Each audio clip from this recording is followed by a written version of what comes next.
Order, order.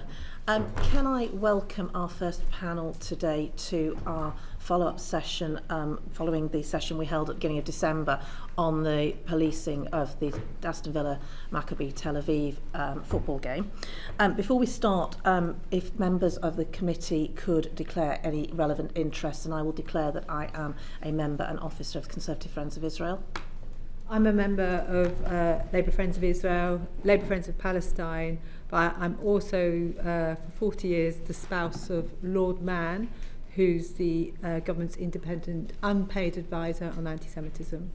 And I'm the all-party parliamentary group chair against anti-Semitism. Sorry, the chair of the all-party parliamentary group against anti-Semitism. I'm a member of Labour Friends of Israel.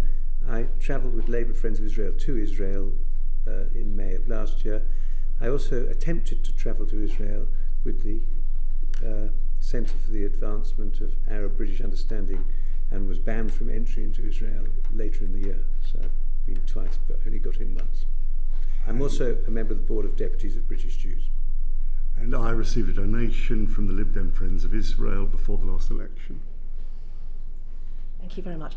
If I could ask our witnesses to introduce themselves and then we'll go into questions. Perhaps we'll start with you, Mr Roberts. Good afternoon, Chief Constable Mark Roberts from Cheshire Constabulary, but I'm here in my role as MPCC Lead for Football Policing. Good afternoon, Mike O'Hara, Assistant Chief Constable from the West Midlands, and I was the Gold Commander. Good afternoon, Craig Guilford, Chief Constable of West Midlands Police. Good afternoon everyone, Mick Wilkinson, I'm a Chief Inspector with West Midlands Police and I'm the Head of the Force Football Unit. Thank you very much. And to start our questioning, I'll call Paul Kohler.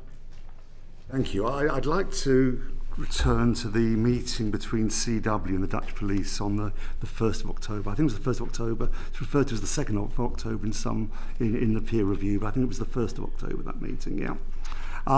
There was no contemporaneous minutes of that. Is that normal practice when interviewing witnesses, not to have minutes taken? Sorry, did you say when interviewing witnesses? Yes. Or listening to evidence? Is it normal practice to take minutes? Sorry. Yeah, do you want to just come in there with that because you were on the meeting? So if I could just take a couple of moments, if that's okay, just to explain sort of my role within West Midlands Police and some of the operational experience that I drew upon in terms of the planning and the delivery of this policing operation. So I am one of West Midlands Police's silver and bronze public order commanders. I've been involved in football policing for the majority of my policing career, and I am part of the European Silver Cadre of police commanders policing both in the UK and indeed in Europe. I've planned and delivered numerous high-profile football fixtures, high-risk fixtures, but additionally to that, in terms of my sort of operational command, I am also the Force's National CT SECO lead and have regularly taken on the role of delivering party conference, and most recently was the security coordinator for the Commonwealth Games. So I just felt that it was important to share that with you in terms of my operational exposure and the roles and processes I go through in delivering those operations. With regards to the comments around meeting with the Dutch police, if I could just say that as a commander, and in terms of informing my decision making and making the best and most informed decision, I think it's really important to try and obtain information from as many different sources, diverse sources of information, to absolutely make sure that our decision making is the most well informed as it possibly can be. My question, no minutes were taken at the time. No, forgive me. So in terms of the question, no minutes were taken. Why not? So the conversation was between policing peers.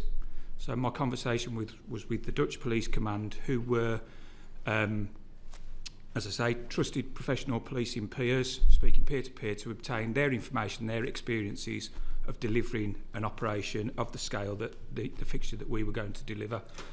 I think that's regular. I've done that commonly when planning big operations, speaking to police commanders from other forces, both within the UK and across the world, to speak with other professional policing peers to get that honesty and candour from their experiences of delivering an operation. And that makes sense, but did you record what was said soon afterwards? So I made notes during my meeting with them, which were then transcribed and put into an email, which was submitted into the chain of command. And we have the email before us now. And you've got the email. It's not dated. When was the email sent? So the email was sent on the 9th of October. That's a week later. So you made contemporaneous, not contemporaneous notes, but notes soon afterwards. And this email is a version of those notes. Correct. Okay, thank you. It's referred to as the tipping point in the peer review. Do you agree that evidence was the tipping point in your decision to ban away fans? So from the perspective of the operation, the evidence that I gave last time, absolutely, I thought with the way that the intelligence had built up, that my assessment was, certainly from looking at it objectively, that it was really important information which actually influenced the bronze, the silver and the gold commander. Why does it not appear in the community impact assessment? Why is no reference made to this incredibly important information in the community impact assessment? If you do you want to take that? It's not normal practice to reference engagement with professionals, particularly. No, not the engagement, but the actual information. All in the community impact assessment is more accurate information about what happened in the Amsterdam fixture. None of this information, this contentious information, which there is great doubts over, none of that appears in the community impact assessment. Why not? It was so important. Why wasn't it there? So the community impact assessment is exactly that. It's about engagement and information exchange with community. The CIA has a different role. I'm sorry to correct you, but it does cover, the community impact assessment does cover the Amsterdam match, what was said previously. It doesn't say this new information, which contradicts what you've recorded in the community impact assessment. You can't argue we don't include that stuff, because you did include it. But you included the initial. If I can explain, the reference to the Amsterdam information within the CIA was a feed directly from the Community Security Trust. That's why it was inserted, because it was from our community liaison. So we have a range of documents or products within any operation. So there is an intelligence sit rep that is regularly produced, and that effectively contains information intelligence that's relevant to an operation. The CIA relates to community impact and engagement. It doesn't relate to information intelligence that we may have gleaned from partners. So information you receive that contradicts what's there, it doesn't appear in the community impact assessment, it never does. Not in the community impact assessment. Why was it not referred to in the first meeting of the SAG, this information? The first meeting of the SAG, a week after your meeting. Why does this information not appear in the SAG? So I didn't go to the SAG. I don't know whether Mick, from your recollection in relation to what was discussed in the first SAG meeting. Yeah, so in terms of post-receiving that information from the Dutch police, I briefed that into the Silver Commander on that night, verbally into the Silver Commander. The following day, I met with the Gold Commander, ACC Parnell, and verbally briefed him around the findings of the meeting with the Dutch police. And then subsequently, the information from that meeting was briefed into the SAG meeting on the 7th of October. So why in the SAG minutes does it say, in the absence of intelligence based on conversations with peers and my professional judgment, I would we should prefer to ban away fans in the absence of intelligence. So you're telling me you had all this information, all this intelligence, and yet the SAG minutes a week later, after you have briefed various commanders, they say in the absence of intelligence, but based on intuition, it seems, we want to ban away fans. Why wasn't reference made there? I think in honesty, there is a reality about what is information and intelligence, and sometimes the two can be misconstrued. Information is anything that is available to us that can inform some of our decisions. That can be open source, it can be CCTV, it can be conversations and those experiences of people. Intelligence is anything that has been subject to some sort of assessment and some sort of sanitisation that means it is actionable. And I think sometimes the terminology of information and intelligence can be a little confusing at times. And so you're saying it's utterly understandable that no reference to your meeting a week earlier is in, and the information you found out is in the SAG. You think that's utterly plausible, do you? So the information that was shared from the Dutch meeting was referenced within that first SAG. It was. Why is there no reference to it in the minutes? The meeting was recorded. I'm not sure as to the comprehensive nature of the minutes. I think the recording would probably be helpful. You're telling me, so we can see that recording, can we? All the SAG minutes and any recordings are within the sort of purview of Birmingham City Council. So certainly I would suggest it would be a really good idea to have those so that you can either listen to them or look at them. Because I would be absolutely certain that there'll be more in listening to it than there will be in Birmingham City Council are giving us evidence in the next session. Than looking at a couple of the minutes. You agree with me? It's surprising there's no reference in the SAG minutes to them. Do you agree with me? Personally, I think the comment that you make is a fair comment. With regards to what was recorded in those minutes, Mike wasn't there, I wasn't there. I don't know the custom and practice of what is recorded or what isn't, or whether they rely on an audio recording. I'm really not sure of that particular element of the process. Okay. But I think the point you make is a fair one, but as the Chief Inspector's just said, it was discussed. I don't know the rationale behind how those words have got into those minutes. Though. I can't help you with that bit. Okay. Well, we'll return that to that with Birmingham City Council. I'll bring Joni Reid in quickly. Have you read the minutes? We've read a lot. Have you read the minutes in which the decision was made? So how did you weren't aware that the intelligence or information wasn't included in those minutes upon which the decision to ban vans was decided?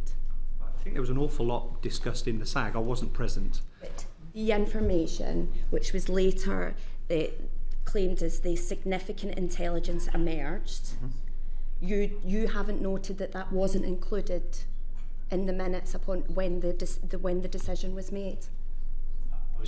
Can I just step in and answer that? You know, I think that is a situation whereby the officers that go to the SAG give the information and things are discussed in the SAG. But with regards to, have we then gone back and retrospectively checked everything that was said in the SAG, the straight answer to that would be, no, we haven't done that. After the Prime Minister raises the issue publicly and you have to come to the Home Affairs Select Committee twice, you haven't read the minutes. No, I'm not saying... Where the decision was made. Sorry, I'm not saying that. Okay. To be clear, what I'm trying to explain is that we wouldn't necessarily, I would assume it's not custom and practice to go through the minutes immediately after the SAG if the officers have attended the SAG and they've given all the information to the SAG.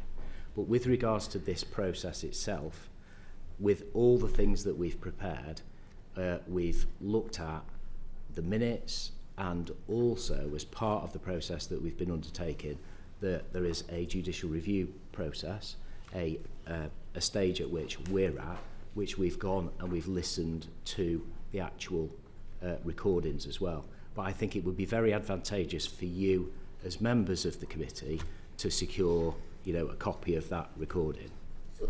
We'll ask the council at the next session, but just for clarity, this is my understanding.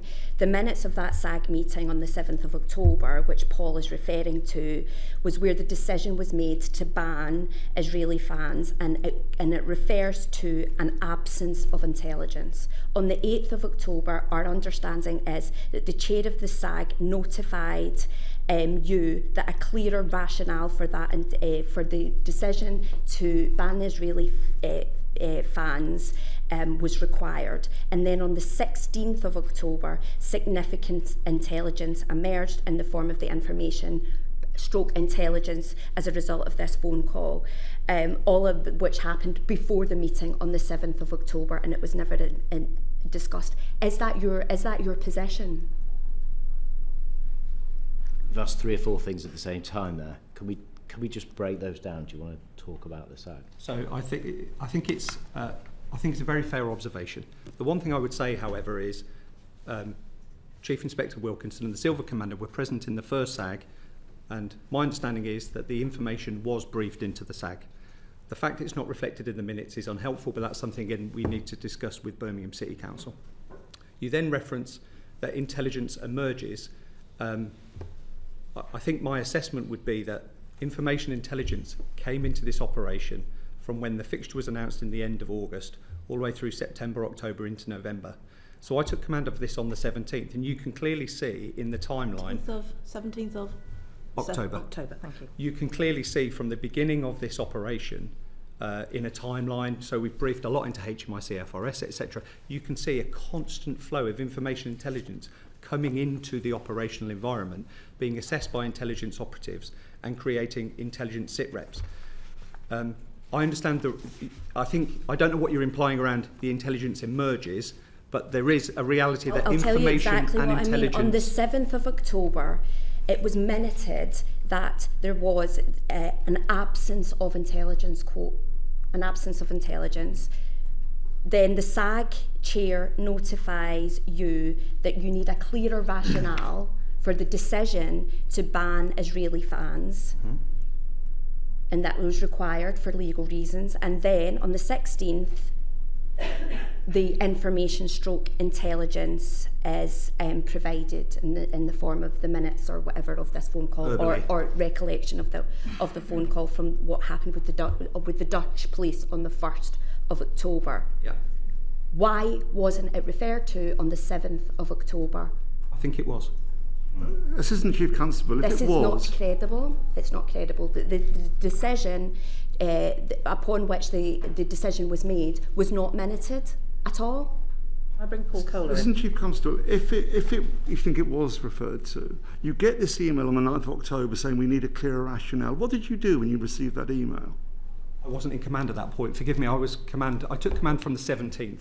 But fundamentally, I think organisationally, I think what the SAG chair was trying to do, was he understood the contentious nature of this decision.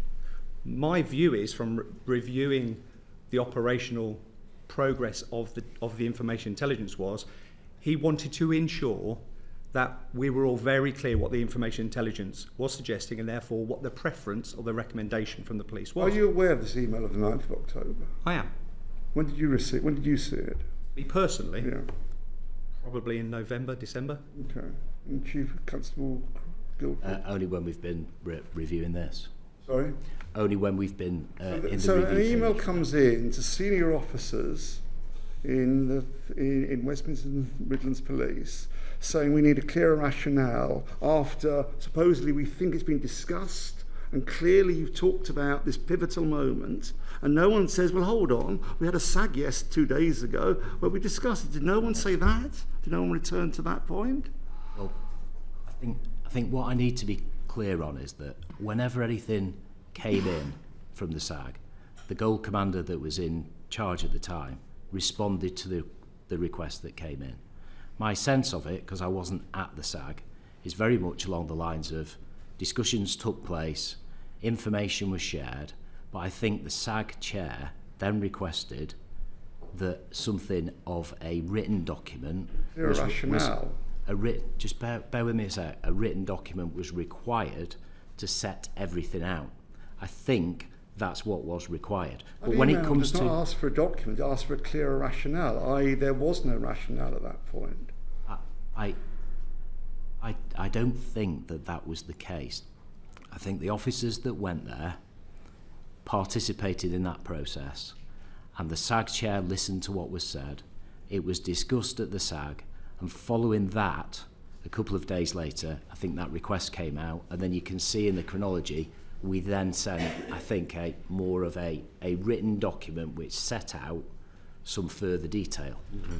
But please, you know, for the purposes of what we are trying to get to the bottom of, what you are trying to get to the bottom of, it would probably be important to ask the SAG around that, because I wasn't there and ACC O'Hara wasn't there. Okay, thank you. Lord Mann's report. In the last session, you told us that we did not have sight of it. Is that entirely accurate? Yes, it never was sent to ourselves. Never. Then why is it referenced in the community impact assessment? Bizarrely, something which is not about the community, despite what you told me a few minutes ago, but it's referenced in the community impact assessment. Why have you not had sight of it? Yeah, well, So with the community meeting on the 20th of October, which took place in the evening, that was referenced by a community member, a Jewish community member, about Lord Mann's report. And the Community Bronze Chief Inspector Tim Robinson made a note of the feedback from the community and put it into the CIA. It was circulated.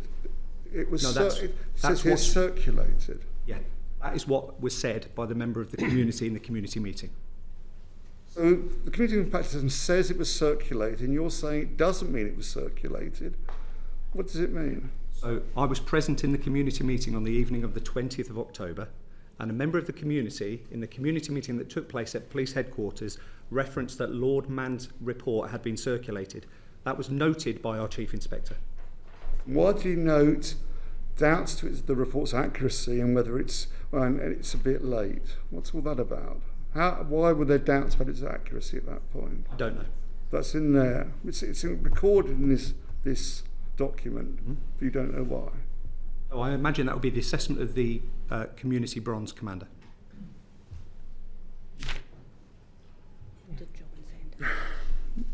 Turning to what happened in Amsterdam, do you stand by what you said to us last time about what happened in Amsterdam? Yeah, the evidence that we gave last time. You stand by all those things you said happened, even though it's contradicted by the Dutch police, by contemporaneous evidence, by media evidence. You still stand by all those things. I have a list of 11 things you told us which are disputed. Are you telling us you still stand by what was said? I was really clear last time in what I said, and the Chief Inspector is sitting next to me who had the conversation. And I told you very clearly that I didn't doubt his integrity, and the information that we've provided in the 8 points in the letter, Chair, that you asked me to respond to since the first appearance, I've provided all that information to you. And I do stand by what was said. It was said on the basis of the information that was given to ourselves. So Maccabi fans attack taxi drivers. You still hold with that? In specific reference to the taxi driver, yes, I do still hold that. And I've actually, in preparation for today, I've seen that in one of the first community impact assessments, and remember Lord Mann mentioned something about taxi drivers and said, well, actually, it was the other way round. In his articulation, it was a taxi driver that was being attacked or allegedly attacked, or somebody dragged out of a taxi who was a Jewish member of the public. In the CST information that we've got that I've read as part of today, a taxi's mentioned twice. That incident is mentioned, but also there was an incident on the evening before which would imply that the taxi was attacked because it was, let's say, possibly a member of a different community. So this issue around the taxi, I think, and that was the information we got from the CST, one of the very first bits of information that they provided us with. So it mentioned 2 taxi incidents, one on the evening the day before and one on the day of the actual fixture. Yeah, can you send that to us? I think we have, you know, but yes, we've got that, yeah. You still hold over 5,000 Dutch police deployed. You still hold to that, do you? No, I remember when that was discussed at the beginning with the Chair and with Lord Mann and ourselves. You know, the 5,000 was our assumption as to what were the inputs over those 3 or 4 days of the policing operation. Because I think the Dutch said more than 2,000 on just the day of the operation itself. They said 1,200 were deployed. They said 1,200. Sorry? They said 1,200. Sorry, I thought it was nearer to 2,000, but the 5,000 was a planning assumption from the Silver, which we discussed right at the beginning of when made up, in fact, the evidence in was reality. given. That's not right to say it was made up, no. That's not right. That's really not fair. It was a professional assumption of what would be required over the period of days. And I think I remember yourself and Mr. Mann having that conversation at the beginning of the evidence. Chair. I think what we were saying that may be a way that you came up with a 5,000 number, but it isn't a. It's a finger in the air hoping to get to a calculation that might possibly work, rather than actually having any concrete No, definitely not. No, it's basis. just a professional estimate as to how many officers. You didn't check it with the Amsterdam Police. You didn't go back and say, if we say 5,000, that's correct in terms of the... No, we didn't. That was just the assumption that we've made based on 4 days. So you don't know whether the 1,200 was 1,200 on one day or 1,200 over the full period? No, I assumed, from having spoken to the Silver Commander, that the number itself was on the day of the actual event. And I think it was more towards the 2,000 than the 1,200. I know some of that, those figures have been disputed, as you quite rightly say, but no, that was our assumption. You still hold the line that no AI tools were used in the preparation? Yeah, I've just got a note about that as well, because in your letter you asked as well around the some of the background of the information and the intelligence which we've provided, and there was a definite note that we've got to the bottom of in terms of the West Ham game, and I think the summation, I think in the House, it was a question that was asked in the House, was that, you know, you've used AI, or West Midlands may have used AI on this particular occasion. We don't do that. We don't use the AI. The West Ham side of things and how we gain that information was one of the officers in producing the report. Usually they would go to, and correct me if I'm wrong on this, Mark, they would go to a system which has sort of reports, intelligence reports that all the football officers use over the country of previous games. They didn't find any relevant information within the searches that they made for that, and then they basically Googled, you know, when was the last time, and that's how the information came to be. So Google AI. The AI function on Google, is it? I'm told, I'm being really candid here, I'm told that they just did a Google search on that because they couldn't find it in the normal system. And as it transpires, as I've said and make really clear, that information was wrong. And I've apologized. We know that. We've gone through that. But why was your officer Googling? We haven't routinely used AI. Why was your officer Googling to find information? If he looked in the usual place, there wasn't any. Why didn't he stop at that point? Why did he start Googling to try and find something? Because when you do one of these assessments, I'm fairly convinced that when you produce it, you look at when an event has last taken place. You try and find the information as to when it last happened. And you go to the football system, and usually it tells you. But because these teams hadn't played for so very long, I don't think the information was in the system. Is that right? There's still, we've double-checked, there is no information held in relation to Maccabi playing in this country on the national football system, which clearly they've played, but there was clearly no incidents that were recorded. Isn't that your answer? Yeah, there were no incidents. Well, but rather than accepting that, you went, we'll find it somewhere else. Can I just come in? I want to get away from... I'm getting bogged down in detail. There's a few other points we need to make. I just want to come in on the accuracy of your reporting, because in the SAG minutes of the 16th of October, there was a discussion about the risk in reference to the different football fans.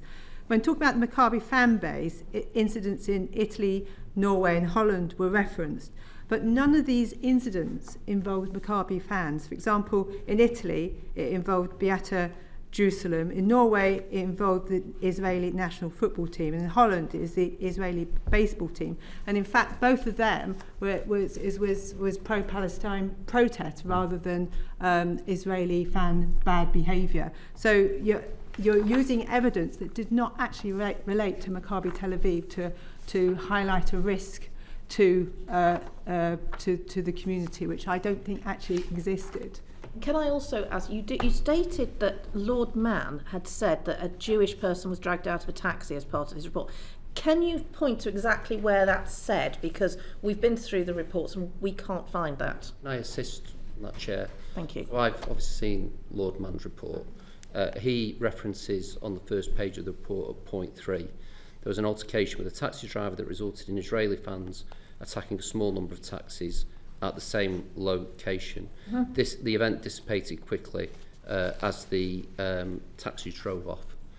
So that is referenced It doesn't in say law. a Jewish person was dragged out of a taxi. No, I've got it in I've just front read of me. exactly what he said. Okay, thank you. Thank you. In terms of Yes, of international systems, so as I say, bearing in mind those two fixtures were played some time ago, but if there's any instance of note, match reports are filed on the intelligence systems, they would have been available.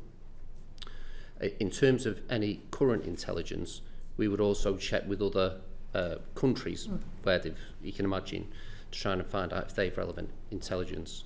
So we brokered the contact between West Midlands Police and the Dutch National Police.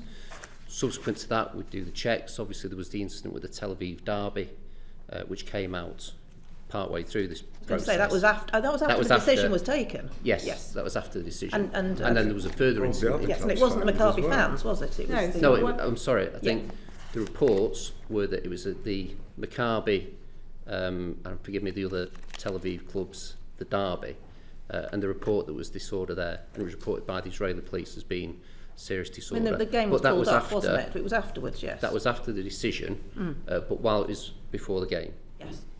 Okay. Can I?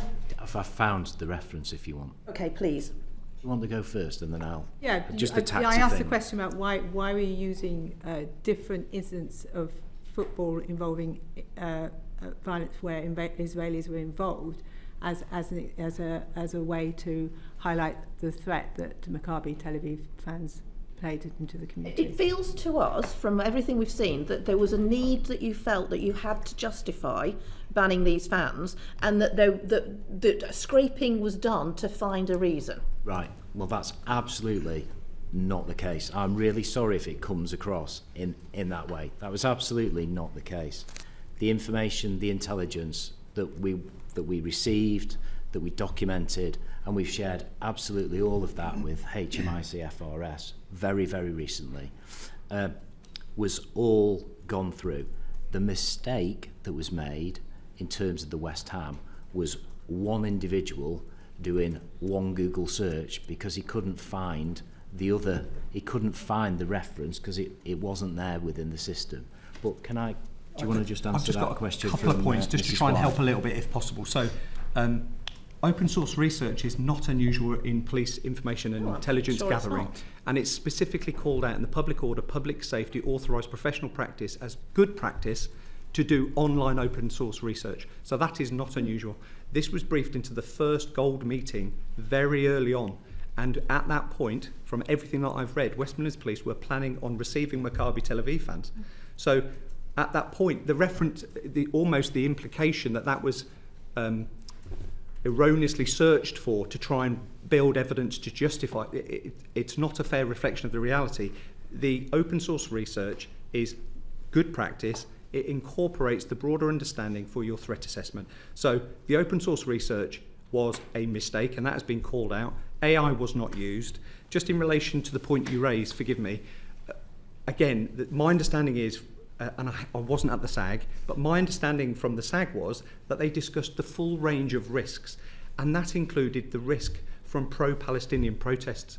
So my understanding is that if you look at the intelligence picture and the information develop over time, it was clear that there were people locally who were very unhappy about Maccabi Tel Aviv coming to Birmingham, and that there were threats, and there was information intelligence of those threats. So we had the rising tide of concern locally, and then we had the additional information about Maccabi Tel Aviv and the potential threat of them attacking community members as opposed to rival fans. And those two things together, I think, presented a reasonable position for the police to say, we want to protect the public. And this was about a reasonable decision to try to protect the public. Can I bring Joni Reid in? It's a question specifically for Mr. Roberts. We've heard a lot about Lord Mann's report. It's one quite concrete piece of research on the actual football team that we are discussing. When you received the report from Lord Mann, what did you do with it? So first of all, I will say I've had a dialogue with Lord Mann over a number of years. It's always been a very positive dialogue. I think he always comes from a motivated point of view of the fans' perspective, and that's not just over the issues involving Israeli fans, particularly around disabled fans. Is a real champion, so I'll listen to Lord Mann and we have a good dialogue. That said, in terms of the report, it was marked private and confidential. I made a number of attempts to try and arrange a meeting with him. There were 2 meetings arranged, and I offer no criticism. He's a busy man and things happen, and I understand there was a technology failure on at least one occasion. But we never actually managed to speak, despite a number of attempts to try and speak to him. As I offer it as no criticism, because I speak to Lord Man a lot, and I think he quite enjoys speaking to me on occasions.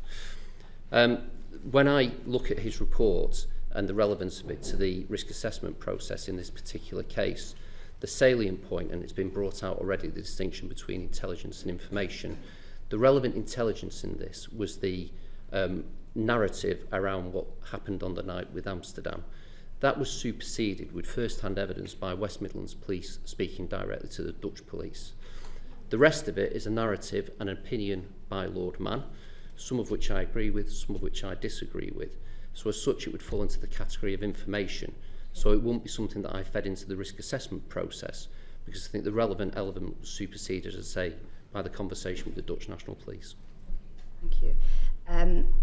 So on the intelligence gathering operation then, could you just give us a quick overview of, other than the conversation that you had with the Dutch police and the Googling, what official documents you analysed that fed into your risk matrix?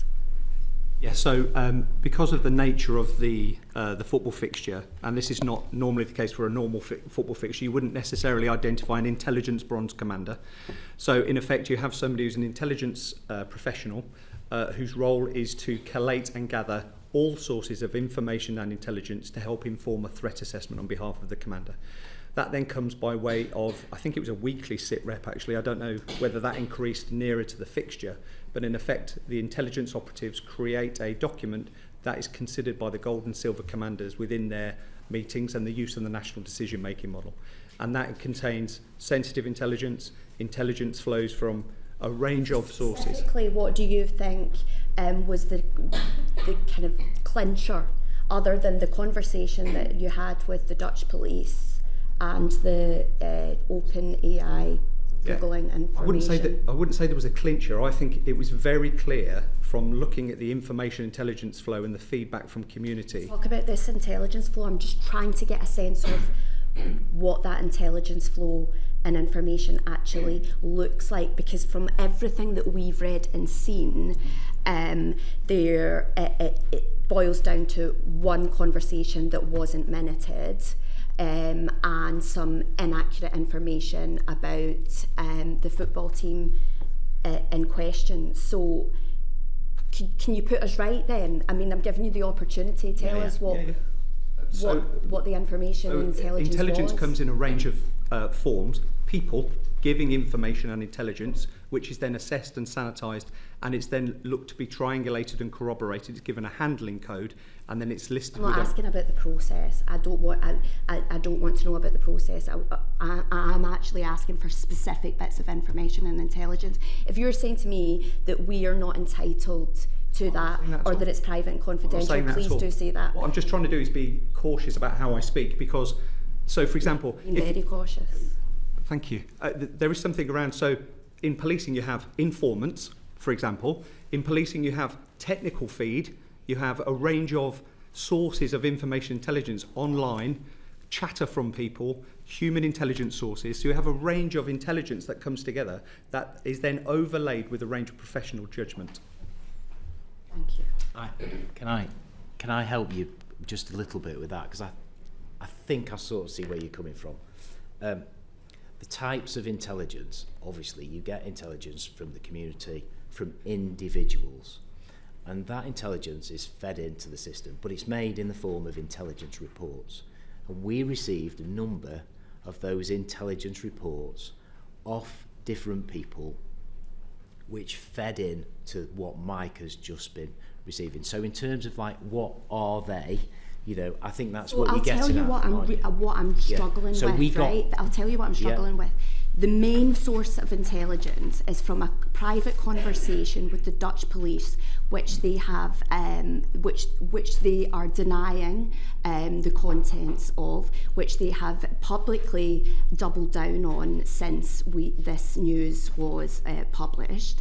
That's your main source of intelligence, and that you're willing to share publicly that the Dutch police have effectively lied to their public and their press, but you're not willing to tell us the other sources of information. So it appears that that is really the only intelligence and information that you received, So and that the decision was based solely on that, and that we can corroborate, because the Dutch police have said that it's categorically not true. So I'm trying to get a sense of what this decision was based on. Can I just offer a view as kind of relatively objective, as far as it can be, given I'm sat on this side of the table?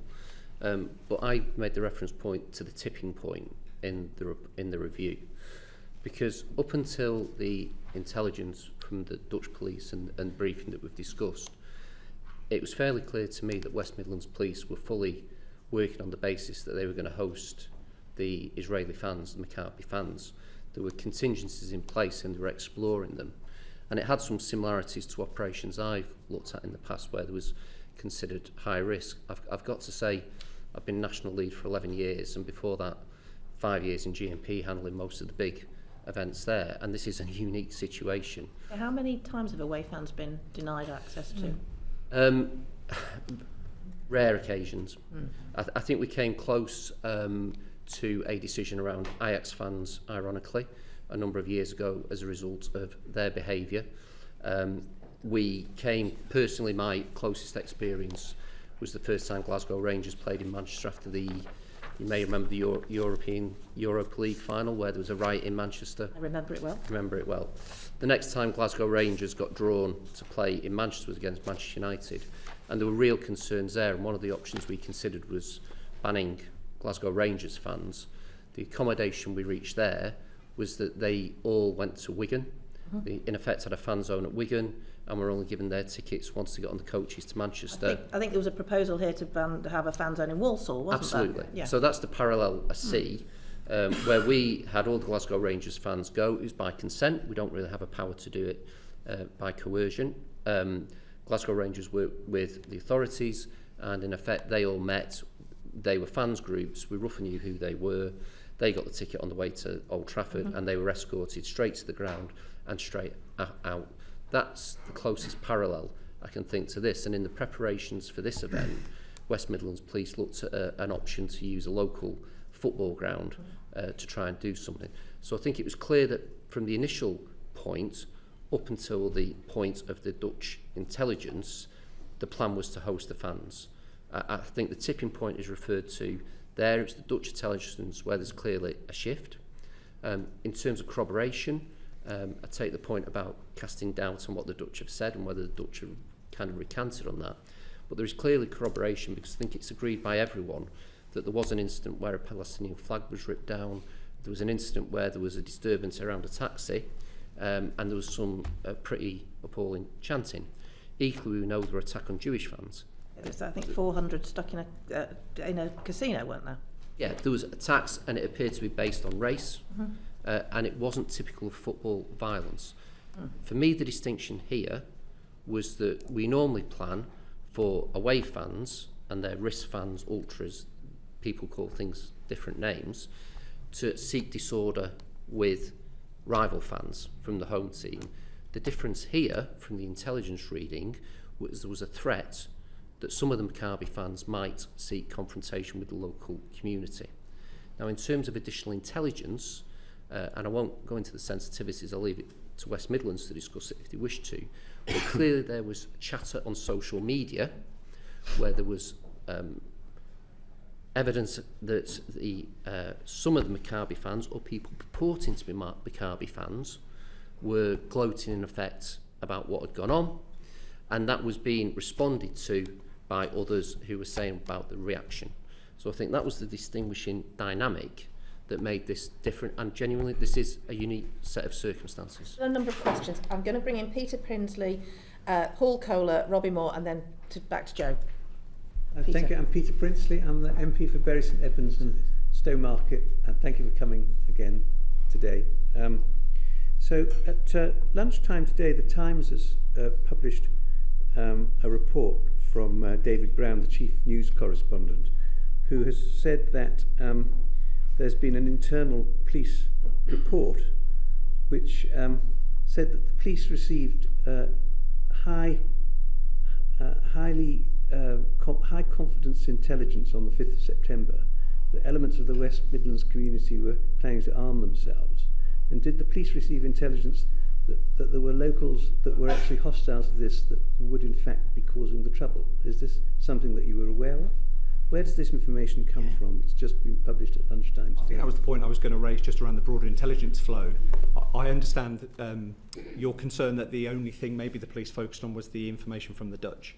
It absolutely wasn't. So we were very clear that there was a huge degree of consternation from the community around the arrival of Maccabi Tel Aviv, and that as a direct result of that concern, we got a lot of information intelligence to suggest that people were going to actively seek out Maccabi Tel Aviv fans and would seek violence towards them.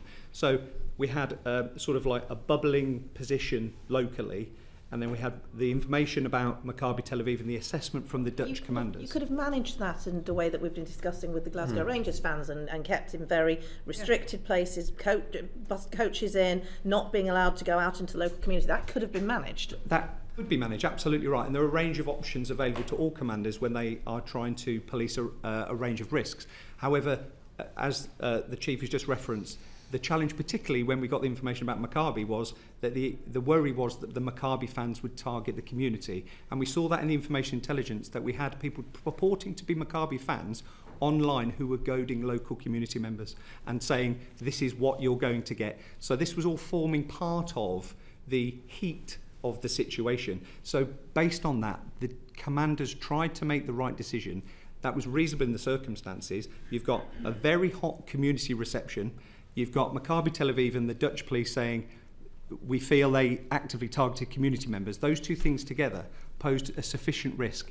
And the challenge around risk decision making is public safety has got to be at the heart of it. So again, I understand the frustration, but there is no conspiracy here. This was a decision based on safety. So why are we only hearing about this now? Why is it that a report has come at lunchtime today from the Times newspaper that you had information on the 5th of September that there were likely to be vigilante groups within the West Midlands community itself who were planning to take action against the Maccabi fans? How is it that this committee is just hearing this for the first time? Well, I think this is the first time specifically that you've asked for that detail. That's what we tried. That's what we tried to get across. Absolutely outrageous. This is the first time that you... I think to be clear, we have wanted to get to the bottom of this and understand why the decision was taken that you did. We would like very much for you to be able to demonstrate to us that this was done entirely on a risk-based matter for public safety, etc., etc. And it is very frustrating if there is information that could help you in that doesn't come to light up front. And I don't think we should have to ask specifically for every single piece of information if you have things that you could give us that would assist us in this process. So we do have things that we've documented in the form of the reports that you've asked for, which you've set out quite clearly. We've set out the process, and what I'm sure my colleague has been trying to say, and what I say to you very clearly is, we have individual intelligence reports from people who live locally, but also some open source intelligence reports. And as Chief Roberts has just explained as well, we have assessed those and we have used those. We've got details of all those that were in the minds of the commanders that were briefed in. And that type of detail includes detail about the hostility of certain aspects of the local community towards the group of risk fans that were due to attend. It absolutely covers the things that were said online about agitation, and it also covers elements of information that we got about people wanting to protest both on a local basis but also outside of the West Midlands, coming to the West Midlands to protest. So all those pieces of information we have got. And that's what we've based our decision on. And we need to move on because we've got more questions. But the important thing here actually is not whether this committee is satisfied. It's whether the Jewish community living in Birmingham feels safe and that the police of West Midlands Police are policing without fear or favour and protecting the Jewish community. That is what is absolutely of essence in these questions. And that is absolutely what we have done from day one, and we continue to do, and we are absolutely 100% committed to do. Good job you can't see the shaking of heads behind you, Chief Constable. Both in terms of this fixture itself and all the ongoing liaison that we've had and the service that we've provided to members of the Jewish community, particularly in light of things that have happened nationally and internationally over the last couple of months after this football match. We can absolutely assure you of that. Can I move on to Paul Kohler? Two quick questions. Was this information about potential vigilantes attacking Maccabi fans, was that raised in the SAGs, any of the SAGs? I can't see it in the minutes. I don't know the answer to that question because I wasn't at the SAGs. So we can ask the council, City Council. Okay. It does feel a bit like we're going to name Maccabi fans, but not anyone else. It's not covered in the peer review, which totally analyses and highlights behaviour on behalf of presumed behaviour on behalf of Maccabi Tel Aviv, but it does never talk about the threat to the Jewish community or to Israeli players or Israeli fans if they came to Birmingham. There's never analysed. It's an appendix to the review. It is in the review. The other quick question I wanted to ask, Chief Constable Roberts, when did you become aware of the conversation that the Chief Inspector had with the Dutch police? So we conducted the peer review. It was requested by Chief Constable Guildford and Gavin Stevens as MPCC lead. Clearly there was a lot of consternation. So when did you become aware of that conversation? Well, the review was on the 20th of October. You didn't become aware before then? We may have had a conversation about it, but not in any great detail. You told us earlier that you heard him from, because you didn't forward Lord Mann's report, because it was contradicted by information you only heard from on the 20th of October. So why did you not forward Lord Mann's report? It can't be for information you hadn't yet heard. I was aware that West Midlands Police had been in contact with the Dutch police because we brokered the contact via the UKPU. So we put them in contact. I had an overview that there had a conversation, that there had been concerns raised, and the brief had gone to West Midlands Police. So I'm aware that they'd had the direct contact. But you told us that you didn't forward Lord Mann's report because it'd been contradicted by what? I said it'd been superseded. Superseded. Well, but you don't even know its contents till the 20th of October. I was aware of that there'd been a conversation. Yes, and but you know what had happened in the conversation. And it had been well publicised anyway. I think anyone with a passing interest knew that there'd been issues in Amsterdam and that had been flagged up as an issue. I read the detail of the conversation between West Midlands Police and the Dutch police when we went and did the peer review. So there's a difference between having awareness. The detail in Lord Mann review, the relevant bit was a report from the Dutch police, the activities that went on and the criminal activity as summarised by Lord Mann. The Dutch police were in contact with West Midlands Police, so that's the direct intelligence to base a risk assessment on. So you simply didn't forward Lord Mann's report because you knew there'd been a conversation between the Chief Inspector and the Dutch police? I clearly knew the content of Lord Mann's report, and I knew that the West Midlands Police have been in direct contact with the Dutch police. And that was enough to supersede sending that information to, and you stand by that? Yes. I've got Robbie Moore, then Jenny Reid, then we move on to Joe White. Yes, thank you. I think what we're all struggling to understand is the lack of continuity between what has been reported by the mayoralty in the Dutch authorities and what's then been reiterated to us through the correspondence you sent to us since the last committee.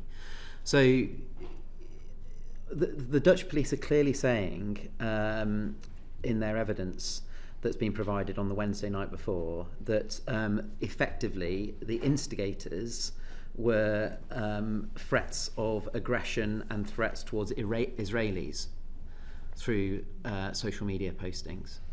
And that's quite clearly in the evidence that's been provided by the Dutch authorities. It says various social media posts, messages with aggression and threats were aimed at Maccabi supporters. It goes on to say that pro-Palestinian texts were sprayed, painted with graffiti onto the arena. It then goes on to say that there were slide projections aimed at the arena that were filming against anti-Israeli messaging. It then goes on to say that there were about 50 Maccabi supporters that were specifically targeted. But then none of that is referenced within any of the correspondence that has come back to this committee.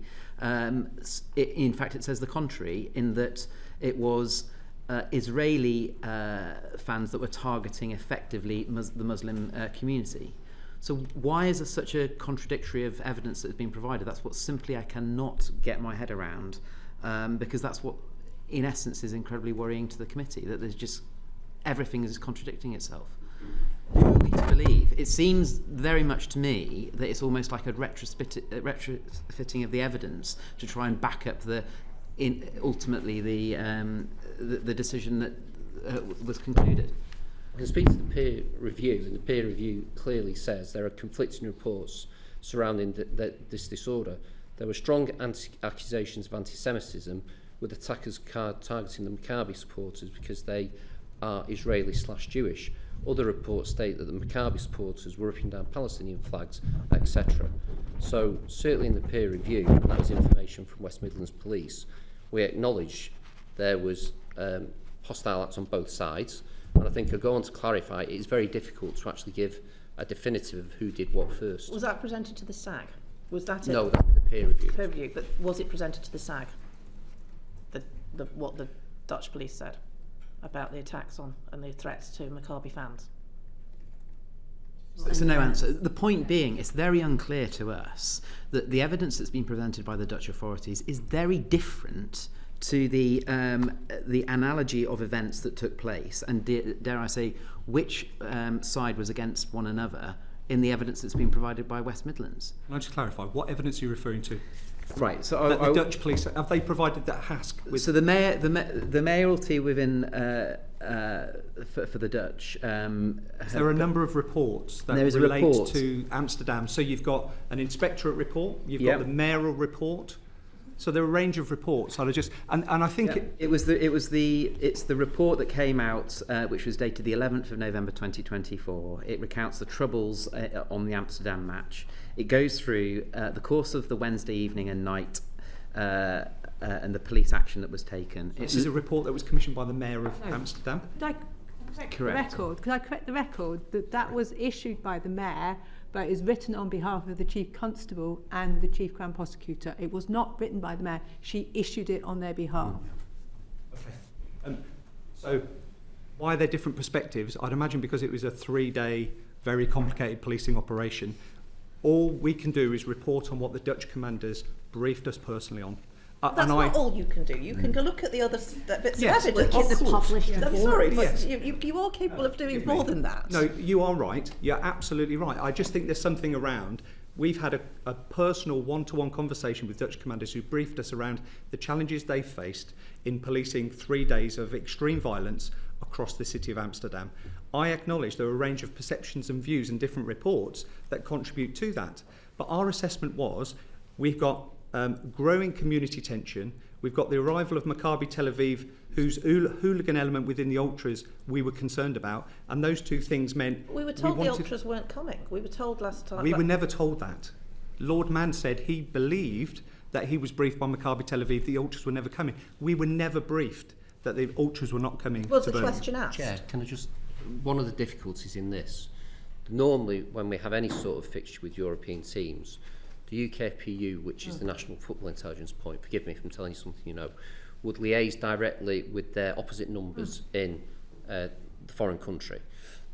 Israel doesn't have an NFIP, so we attempted to broker that contact via the Foreign Office on 2 occasions and weren't able to do so. We've seen that in the peer review, how disappointing it is that there wasn't that. Yeah, it's a missed opportunity.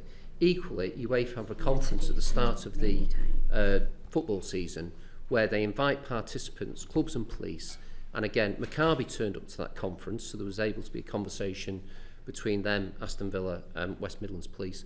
the Israeli police, again, didn't turn up.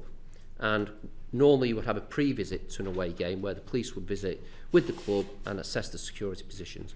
The fact that there was no direct contact with the Israeli police made that more challenging, because we can't always, and this isn't specific to Israeli teams, we've had problems with people from different countries, we can't always rely on what a club tells us.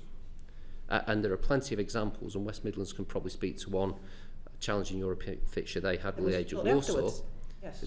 Where what was told by a club actually didn't materialise. So, of course, you should try and triangulate with every possible source, but our normal avenue of going police to police wasn't available in this circumstance, which made it harder to make firm decisions based on the information supplied. I suppose where we are confused is that that's the case when the away fans come and, okay, you've not been able to get the full picture, but the away fans are still coming, and afterwards you regret actually that there could have been different things done, and with hindsight things could have been different. In this case, the away fans were banned. That is a different situation, and the thing that is puzzling us is why there weren't extra steps taken to confirm why, in this case, the extraordinary and very out of the ordinary decision to ban the away fans was taken without picking up the phone to Israeli police. And maybe you tried, and we've not had that information. Perhaps you did try, without having those conversations with Maccabi Tel Aviv. If you did it with others and allowed the fans to come, and you didn't take that risk-based approach, which you tell us is what you're doing, it's always risk-based, it's all about public safety, then why on the earth, when you get information that you don't trust, do you just not ban every away fan? Well, we'd never do that. And I'm just trying to pick up on some of the questions that you asked as well. What troubles me as chief is similar to what you've said, which is we have a conversation with three commanders, the three people that were involved from the Dutch side, and that information was clearly very concerning to us. That information was first-hand, from the horse's mouth, from a fellow professional.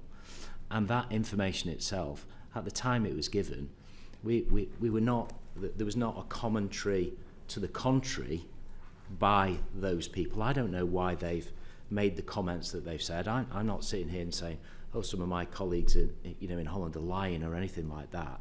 All I'm saying is we were provided with that information, and we've assessed that information, we've documented it. I've seen the notes that were made in the email, and it was really quite important information which clearly had an impact on the commanders and their assessment of the overall risk. So why is that so different to the commentary that's been provided in the report from the Dutch? I honestly do not know why. I can only tell you what we've been told by our fellow professionals. That is the straightforward answer to a straightforward question. In terms of some signalling, and I appreciate your can I just before when we have that level of uncertainty, then compounded with the information that we've received. I haven't finished yet, sorry.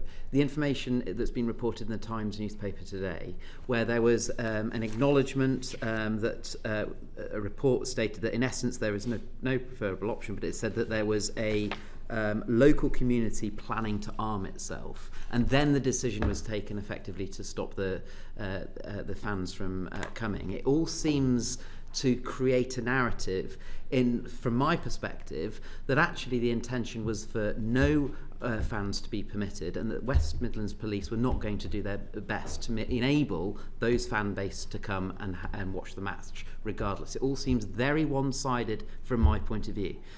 So we're giving you the opportunity to counteract that narrative. It's for you to justify to us, not for us to be pulling teeth and getting the information out of you.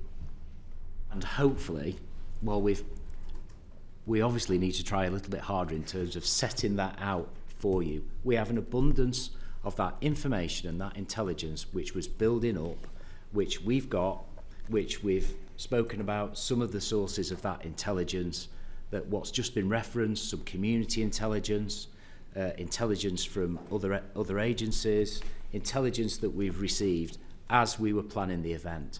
And to really answer your question about, making things fit, our starting point was they were all coming. Mm-hmm. That was the starting point.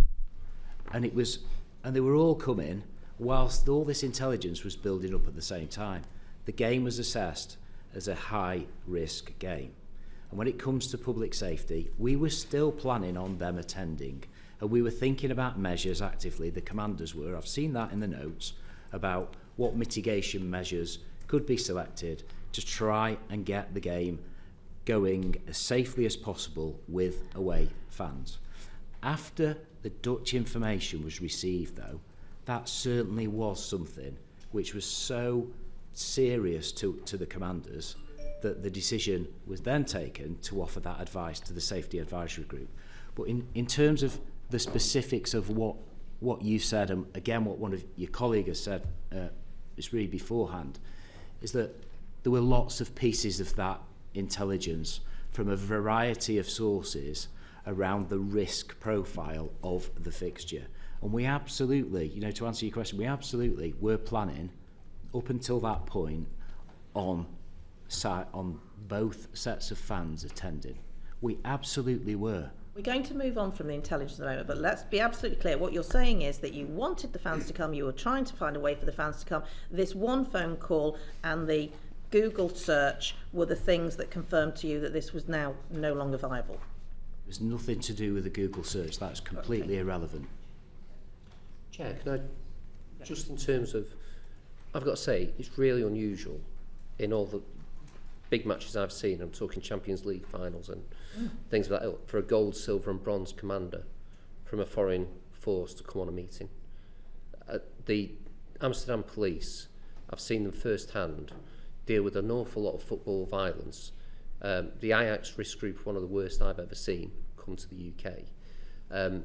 For them to be bothered, there's an issue, because they can deal with serious football violence. Did they proactively reach out to West Midlands Police and say, we want to talk to you about this? Or we were aware, and it comes back to the point that there have been issues with Maccabi via the UKFPU, which is why we broke the contact, because they had the most recent experience. So the contact started from the UK side? I can't remember whether West Midlands asked UKFPU or UKFPU proactively did it. But the way it works is we will broker the contact with our opposite numbers in the Netherlands. The Netherlands are very good to work with. They, via their NFIP, will get in touch with the match commanders. The meeting was then arranged for West Midlands to speak firsthand. But as I say, for a city in a country that are very used to dealing with big events, for a gold, silver and bronze commander to turn up to speak to their English counterparts, there was clearly a pretty significant level of concern. Not by Zoom. Joni Reid and Peter Prinsley, and then we must move on to other matters. Joni. So what I'm getting from this so far is that there's a range of different intelligence information sources. But correct me if I'm wrong, it feels that what you have done in that process is suppressed information that isn't consistent with the decision that you've made in intelligence, and released and published information which supports the decision to ban the away fans. That's based primarily on the fact that you reiterate the importance of this telephone conversation with the Dutch police, that you didn't circulate John Mann's report or take it seriously, including the evidence from the Ministry of Justice and the National Security Services in the Netherlands. And when our colleagues contacted the Dutch police, they have refuted the claims that are included in the phone call that you made. They have publicly written and published, and I can read it to you now if you want, saying that it's an inaccurate account. It's not great, is it? Well, there's some directs at West Midlands. Can I just deal with the Lord Mann report? There is nothing in the Lord Mann report that would have affected the decision. Yeah, I'm saying that decision, that circulating that information didn't happen, but you did decide to release publicly the decision and the conversation that you had with the Dutch police, the private conversation which wasn't minuted, but you have suppressed the report that's in the Times today. You didn't send that to us, nor did you release it to the press or the media. Or anything that contradicts your decision that you've made. So that's what it looks like from... Yeah. And I'm Peter Prinsley, so we can move on. Peter, if you can make your point. If I can just quickly make my point. Look, central to this discussion that we're having is the question of whether there was political pressure put onto the Safety Advisory Group of the Birmingham City Council, who then made a decision and asked the police to justify this. What people are wondering is, was information then created by the police to support a decision that the Safety Advisory Group made as a result of political pressure that was coming from citizens of Birmingham and from a particular Birmingham MP? And I think that's the thing that we're all wondering. And I'm not sure that the last hour or so has thrown any light on that absolutely central question. Was there political interference in this decision to ban the Maccabi fans? Well, I think you suggested at the last meeting, Chief Constable, that there might be political pressure being put on the Dutch police. So if there can be political pressure put on the Dutch police, it does feel slightly contradictory if it's not put onto our police. Two things briefly. After today, because we've done the same for HMIC, we'll go through all the intelligence that we've got and we'll try and do a sanitised précis of every piece of intelligence to give to you. So you can see what we had, what we were working on, right? Number one. Number two, I think that is a really important question. It's a really important democratic question. And last time I answered that and I gave a very similar answer. From everything that I've read and the commanders that I spoke to, I do not believe that there was political influence on that decision. I don't believe that to be the case. I believe the information that we provided and the advice provided to the SAG and the decision making by the SAG and all those round the table in the SAG, and please ask this of people that come in after us. We will. And please get the audio of the SAG. I am sure that the SAG chair took into account what people thought. My personal opinion is there wasn't any political interference. I think there would have... You did meet the MP. Sorry, did I? West Midlands Police did meet the local MP.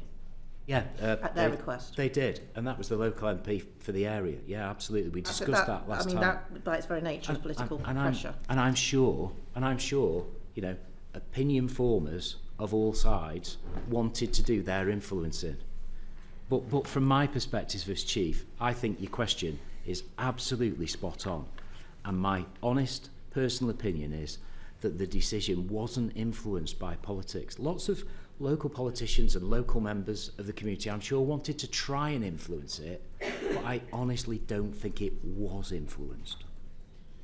Can we move on to some specific questions about the peer review and Joe White? Yeah. So your peer review, Mr. Roberts, you confirmed that the meeting with the Dutch police was a tipping point for the West Midlands Police's approach to fixtures. Do you think a single verbal intelligence briefing was sufficient to support this fundamental change in approach? And we've already covered this, but do you think there should be more of a more in-depth investigation, particularly as we all know, a number of reports have come out since the match in 2024, including I've seen reports from the Chief Constable, Dutch Police Constable, actually speaking on the radio, on the TV, regarding her personal perspective of what happened. So, which is very different to the report that was given to the West Midlands Police. So, you always want more intelligence, but the peer review was based at the time when the decision had been made by the SAG, and the ask from Craig was that initial decision a reasonable one? And secondly, what were the options then? So the report was in two halves. Based on the intelligence and the threat posed by the Dutch report as provided to the peer review, I formed the view that it was a reasonable decision to seek the banning of away fans in the circumstances, the distinction being the potential threat by the visiting fans to the local community and the reaction that could provoke. So in terms of was it a reasonable response on the span of reasonableness, yes, I think that was a reasonable response. Information from police colleagues, even if it's only one incident report, is something that we'd always place high value on. So I know you'll be aware that we're visiting Manchester City in a few weeks' time, and I understand that you're a season ticket holder. Good intelligence. Yeah. And we're playing Manchester Galatasaray. Yes. So there were 2 murders in Leeds. Leeds, yes, and obviously that's a team that hasn't been allowed to come to the UK on countless times since that occasion. So what security assessments would you give to that team coming to the UK? Well, that security assessment is going to be done. We will provide intelligence as best we can, working with the Turkish authorities, and that'll be up for JMP to do the threat assessment. Times change, the behaviour of fans changes. With the background, I think going to Istanbul is a different risk to Galatasaray coming to this country. We still have issues with the way English fans are treated in Istanbul. There are very draconian measures put in place for English fans, and we work hard to try and make sure that the fans are treated appropriately. So there's not a direct read across. Certainly anyone going to Galatasaray would always be a concern to us. Coming to the UK, I'm really confident that GMP will manage it well. So at the end of your peer review assessment, you actually said you believe that the preferred option would have been to bus fans into Aston Villa. So the peer review, as I say, was in 2 halves. Yeah. The ask from Craig was the original decision a reasonable one? I mean, you can take a view whether it's right, wrong or indifferent. It was a reasonable option. In terms of the prospective view then, the ask was what are the reasonable options going forward? And I gave 4 options. One was ban all the way for all fans. It was deemed that would be unfair on the Aston Villa fans who hadn't caused issues, and you could then provoke a response from them, so it might increase the threat. The second one was allow everyone to come as per full allocations. That seemed to exacerbate the threat. The 2 possible options were subject to discussions with the government, which Craig can speak to, was maintain the ban on away fans. The other option, which then became the preferred option, was to have a limited number of Maccabi fans. The rationale for why that was then a better option, and it was looking forward, not back, was that if it was a limited number of Maccabi fans, they would be easier to protect. Maccabi as a club could be put on the onus to make sure that the fans who came were the genuine fans, and they vetted out any of the fanatics or people who might cause trouble. That then leads into a communication strategy to hopefully calm any potential against those fans by saying, look, these are just normal fans coming to enjoy the game, and you can try and mitigate the risk that way. And it's easier to manage 100, 200 people maybe into the ground than a number. The risk went up after the initial decision by the SAG. Because of the publicity, it became more heated. People on different views expressed views. In some ways, the threat became greater. So it may have mitigated the threat to allow a limited number of Maccabi fans to come to remove some of the noise around it. And do you think, and it was pursued with the match that went ahead a few weeks later, where the match was scheduled at an earlier time in order to manage the bussing in and bussing out. That wasn't considered as part of your peer review as an alternative. Well, I think once we'd established what the overall structure was about fans, no fans, then you'd kick into what are the other mitigation measures. Right. So, for example, it may have been a reduced allocation of Maccabi fans, could have been taken to a remote location, bussed in. It could have been they came in smaller groups in less obvious transport to avoid a big escort and a big drama. It could have been that there was restrictions on drinking. That would have then fallen after that as to the detail of a tactical plan to try and make it happen as safely as possible. We've already covered the fact that there was no communication with Israeli police. Do you think more action should have been taken in order to try to make that actually effectively happen, perhaps a Europol or A Europol wouldn't really become involved in this. There's a danger in going through an outside existing networks, because it's very well established, the football policing network of NFIPs, where we exchange the information. If we can't make direct contact because Israel's got no NFIP, our route is then by the Foreign Office, which we then tried. So there was 2 distinct attempts to do it. There was the missed opportunity in Budapest at the conference. So with hindsight, could we have tried even more? Yeah, I think we would, but I think we made reasonable attempts to try and engage with the Israeli police and authorities. and unfortunately we couldn't broker that contact. We need to move on to community engagement, so I'm going to bring in Joni Reid. Thank you. You'll know how what a difficult time this is for the Jewish community in light of the huge surge in anti-Semitic hate incidences and, of course, the murders in Manchester. And since this decision was taken, we've had the horrific event on Bondi Beach. Based on that, was that not at the forefront of your mind at any point when you were making these decisions? And did you at any point not think it was a good idea to seek more advice, support and recommendations from the Jewish community? Did they feature in your thinking?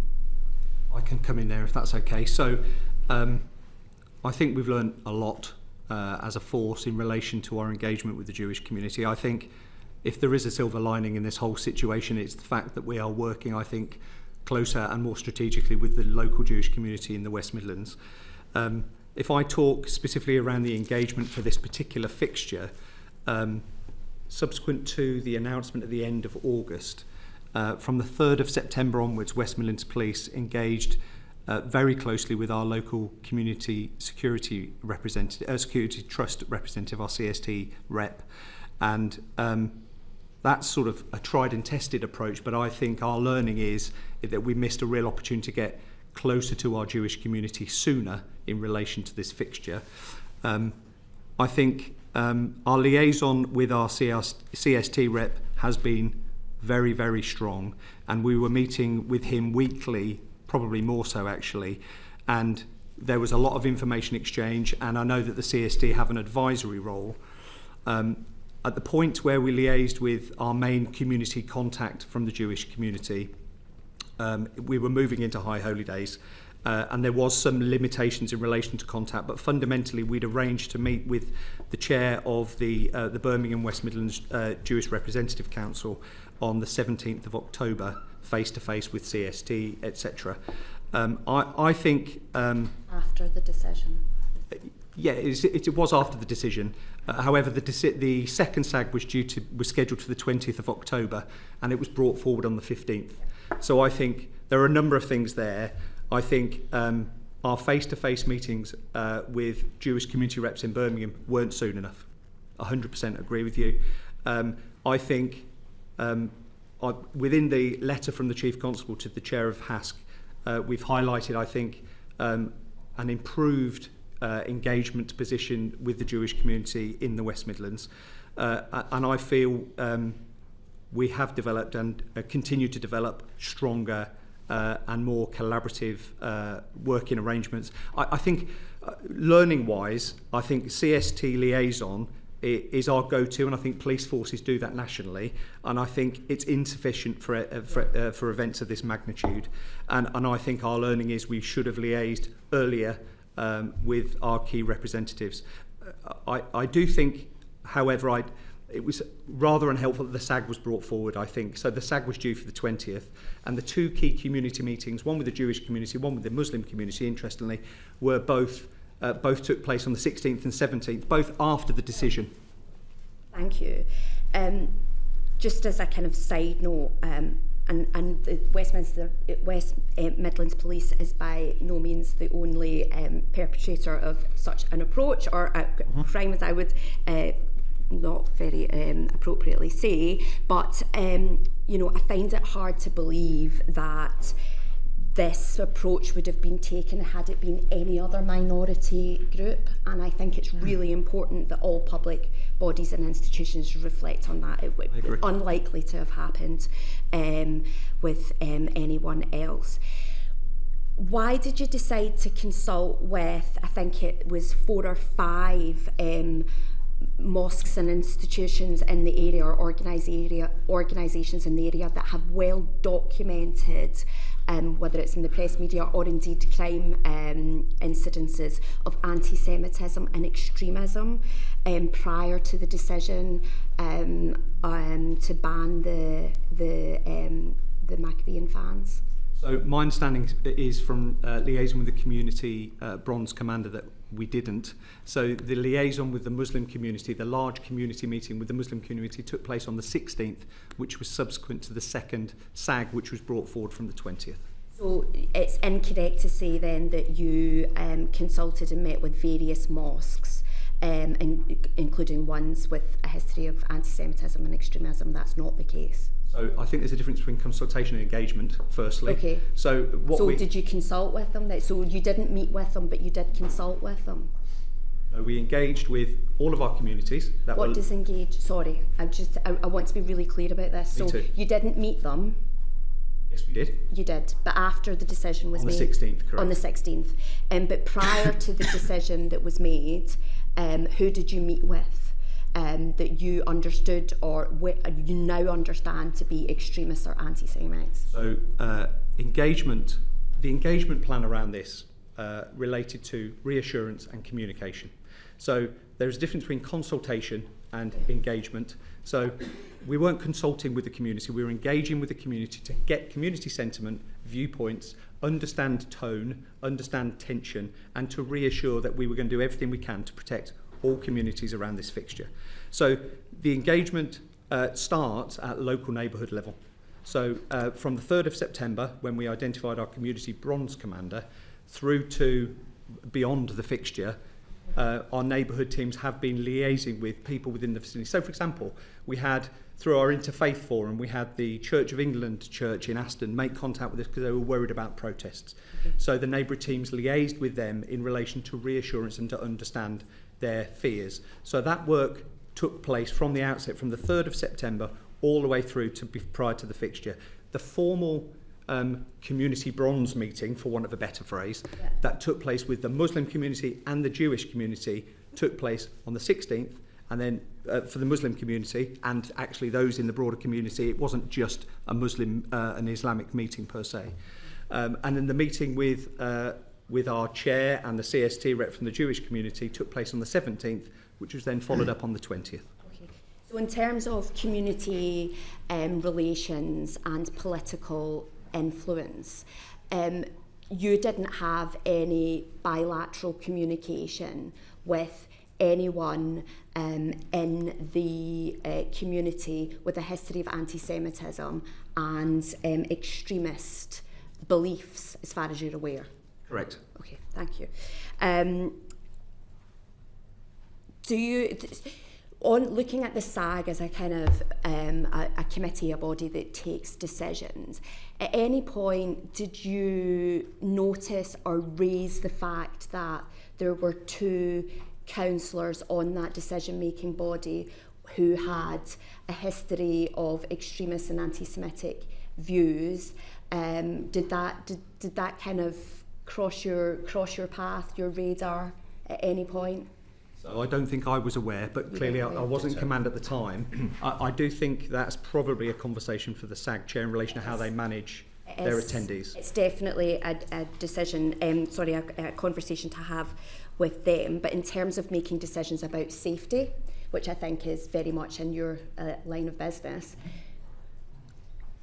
having a kind of approach, or at least an understanding of who's making these big decisions about the safety of our community and where their ideology or indeed their kind of decision approach is, you didn't think about that, discuss that, you weren't concerned about who was on the SAG and the decisions and the information that they were bringing in, influencing on the decision about safety? I don't think we were concerned, no. No. Okay. Independent SAG chair, professional, experienced, and lots of different of our local partners represented at the SAG table. So no is the answer to your question. And I am told not so many years ago, I think the local MP chaired the SAG as well. So how it all comes about on who sits on the SAG is definitely an issue the local authority. You're not concerned about it from a safety perspective? Honestly, we didn't have any concerns about that. It was never mentioned to us. Can I just say a broader point in terms of safety advisory groups? First thing I'd say is, notwithstanding any issues in this, they were brought in post a number of disasters. The genesis of it was around the Ibrox disaster, and obviously we've had Heysel, Hillsborough, the Bradford fire. So there's a bit of an overlapping of different attempts that have improved it. But the bottom line on the current process is this is the longest ever period in British football without a disaster where people have gone to a football match and died. So if there are tweaks required to the system, we need to be careful because it's been very successful at keeping people safe. It is clearly locally focused, and on the base level, the aim of the SAG is to let people go to a game and do it in safety. So I think whatever thoughts come out of this, let's not throw the baby out with the bathwater, because we've been very successful at keeping people safe. I think there's probably a broader thing about consistency of SAGs, which you allude to. There is no consistent mandate for who goes apart from emergency services. SAG chairs have varying degrees of training, background and relevance for this. So there is a very diverse picture across the country about the efficacy of SAGs. That said, the process has worked very well at keeping people safe. The final point to make, obviously there's been national government commentary on this. I do think some thought needs to be given about how we give those broader concerns a voice at a SAG in an audited way. Because ultimately the SAG and the Chief Constable, if this has gone badly wrong in terms of public safety and people have been injured or hurt or died, then they're the people who are going to be held to account. So I think we need to look at a way of updating the system for consistency, but also to give appropriate people a voice, bearing in mind we've got Euro 28 coming up, where there'll be a lot of commentary, so it needs to be fed in a proper, documented, audited way that I think from the conversation we're having you'd probably agree with. So, we obviously, Baroness Casey did her report following the incidents at Wembley, and our sister committee, the DCMS committee, is looking at safety advisory groups now as well, but we as a committee will absolutely this is part of what we're looking at. Joe White wants to come in quickly, and then I'm going to Robin Moore. We're going off in diverting actually, but this is about the way that way that football is managed, because it's responsible for DCMS, responsible for the Home Office, and now you're talking about the FCO. Now, sorry, the FCDO are purely a conduit for us to get information. Okay, but in my view, and it may well become a recommendation that comes out of this our report, is how these issues are managed, because we're getting, the security and safety of sites of football grounds muddled up with fans and who attends, etc. And I think that there should be very entirely different decision making processes. It's probably a more in-depth conversation. The remit is safety. A subset of that is security. It's only relatively recently, that the Green Guide's been updated to specifically reference the need to consider crime and disorder and counter-terrorism as a subset of safety. So it's not perfect, but it's a really good system that's kept people safe. So I just think we need a considered approach to make sure it's absolutely even better.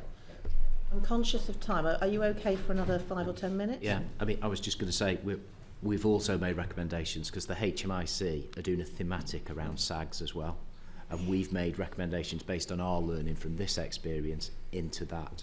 So I'm sure that will help contribute, but I absolutely echo those comments. I'm glad that you agree that you need to improve your processes in terms of engaging with the Jewish community and how that affects the decisions that are made. I just point out that at the previous Home Affairs Select Committee, we were told that the Jewish community supported the ban, and that, along with very many other things that I was going to go through, but I won't because of time, contradicts what you previously said. So the Jewish community didn't support the ban because you hadn't sufficiently engaged with them. But anyway, I'll leave it there. Do you want to comment? I was just going to say, thank you, Chair. So it was never my intention to misrepresent the views of the Jewish community.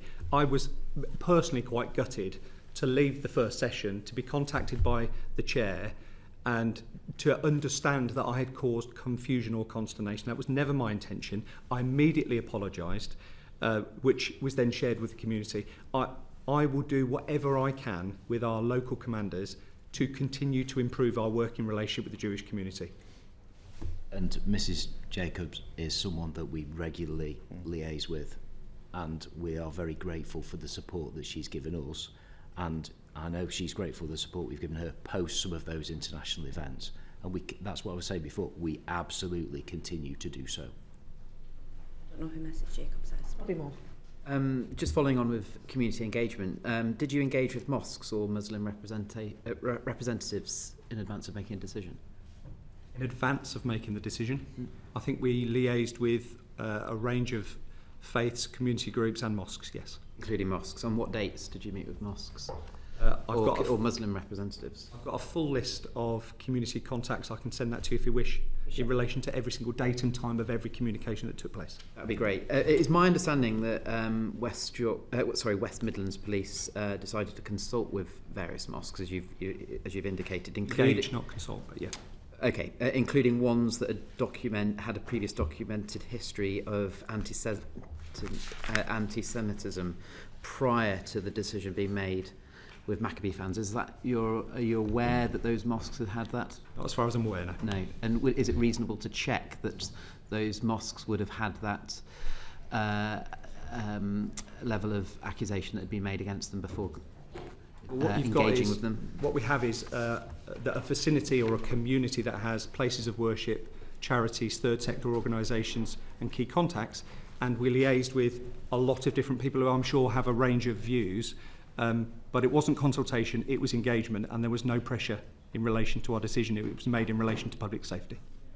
Just finally, just why was the threat level to local Jewish communities downgraded from medium initially and then didn't feature in the West Midlands Police final report, the reference to it being downgraded to medium? So I think that was in relation to the third SAG and the information provided by the Silver Commander. I'm not aware of why it was removed. My understanding is we were focusing in relation to the attendees, the protest groups, etc. Okay. It was downgraded but then not necessarily included within the final report or reason. That was more of an oversight than anything else. Can I jump in there? Why was the threat to Maccabi fans was high on the 7th of October?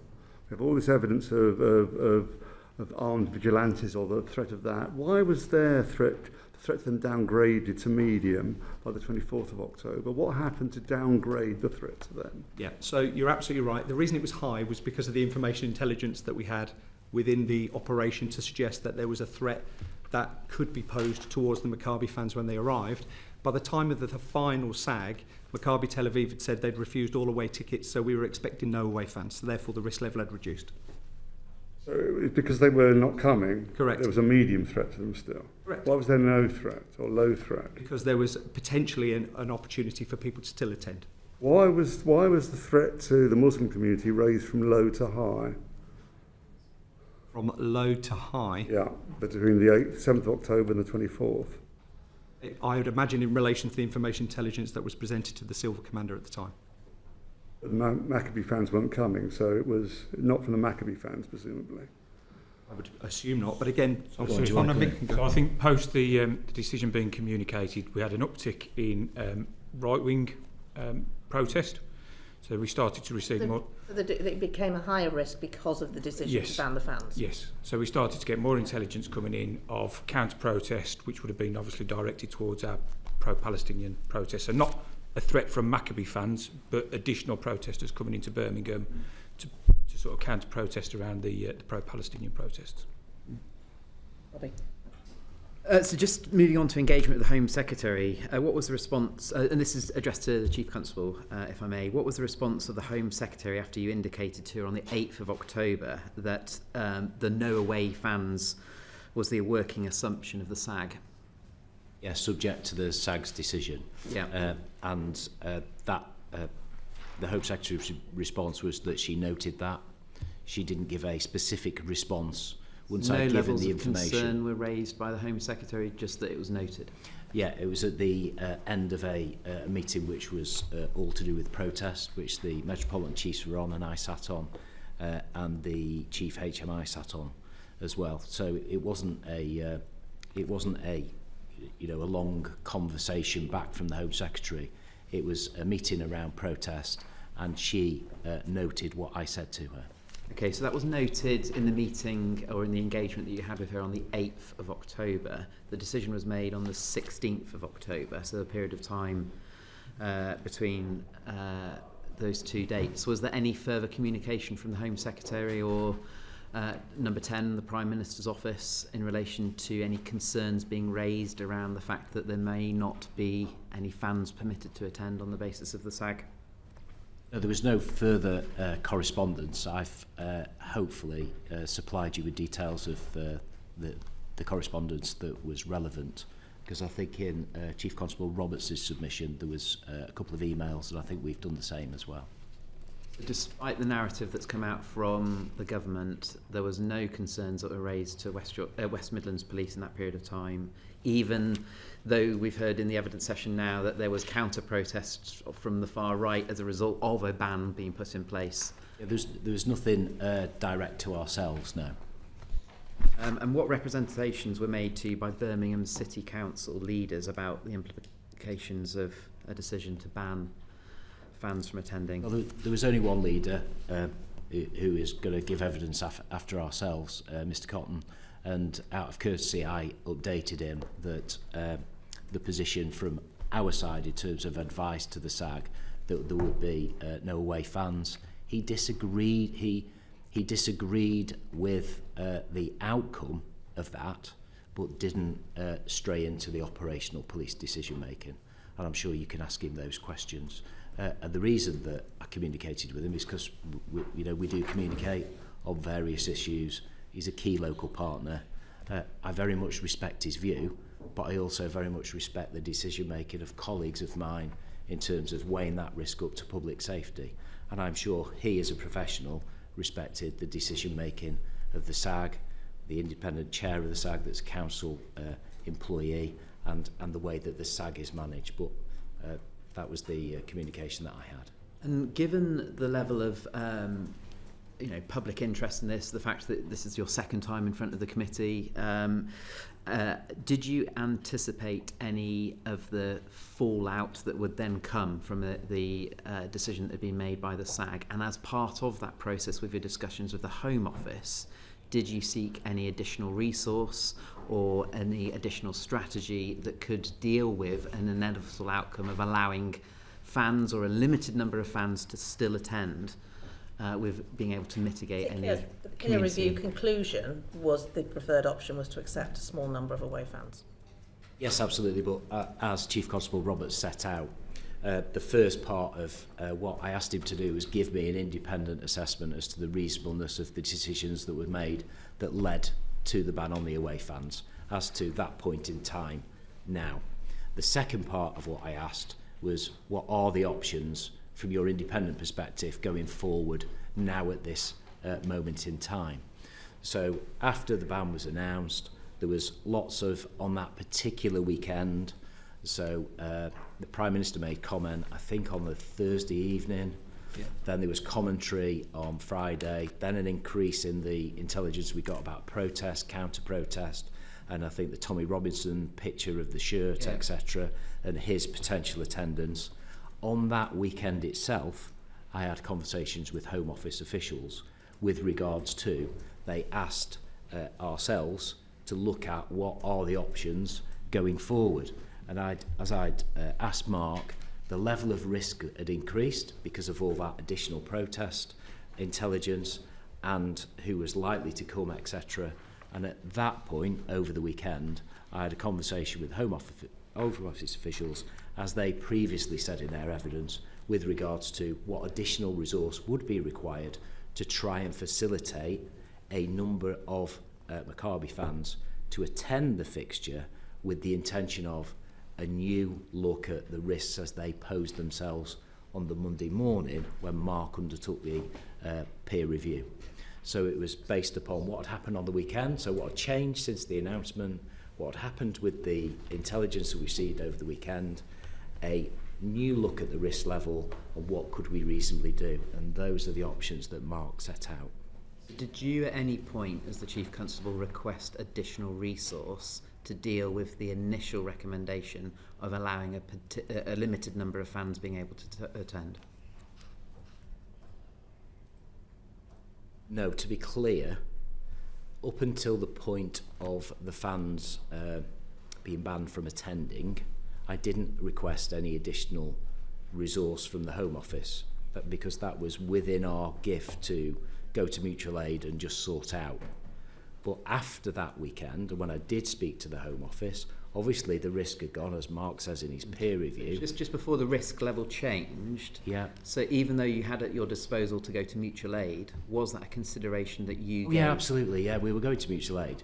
And is that documented anywhere for us to be able to see that that was a within- consideration yeah, that it's you within actively the- gave? The reviewer referenced that there had been an doors. assessment of the number of PSUs that were required, which was above West Midlands capability, so they would. It is one of the big forces of the country, but they would see mutual aid. That was the 5,000 number. No, I think that was the Dutch figure that was referenced to.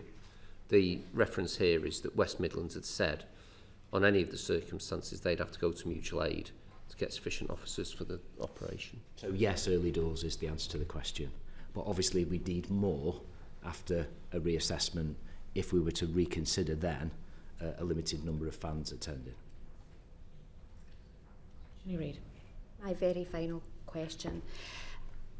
So overall then we have minutes that highlights that the decision was made in the absence of intelligence, that there is varying views, stats on what happened in Amsterdam, but the Dutch police have written to say that they don't recognise your version of the conversation.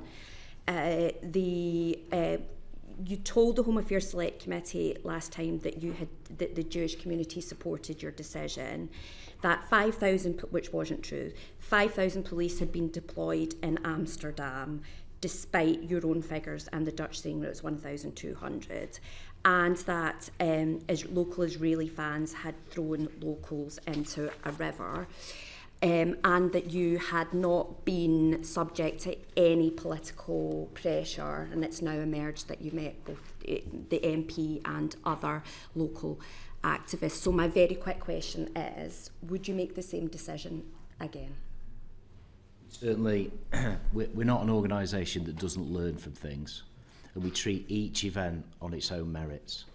And some of those things that you said, absolutely, in the cold light of day, looking in, do I regret the fact that that minute seems to have been recorded about a lack of intelligence? Because there wasn't a lack of intelligence. There was an abundance of intelligence.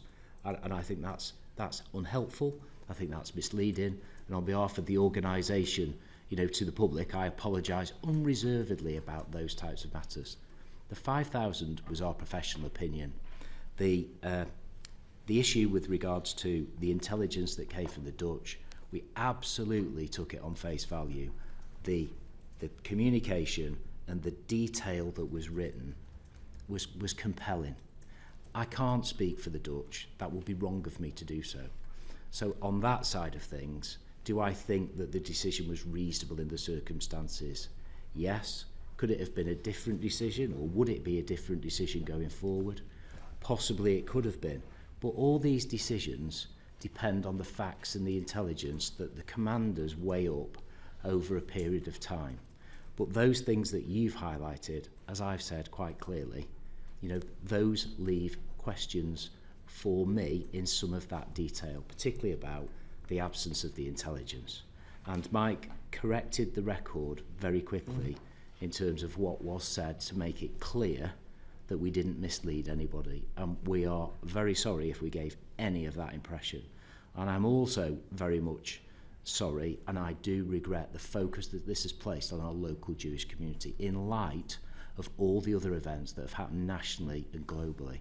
And that's why we have absolutely redoubled our efforts to make sure that as soon as any of those events occurred, we are absolutely behind the community, and we are working with them closely and continue to do so. So each one on its own merits. Chair, can I just make a point about the police numbers? Just from the update from the Mayor, and appreciate some confusion about this. But one of the reports from the Mayor says that there was more than 1,200 officers to keep any risks under control, including specialist units such as mobile, arrest, horse, reconnaissance. From midnight onwards, there was at least 500 officers on duty. This does not include the large number of police officers who worked overtime during the night. Their registration, etc., will take a while to come through.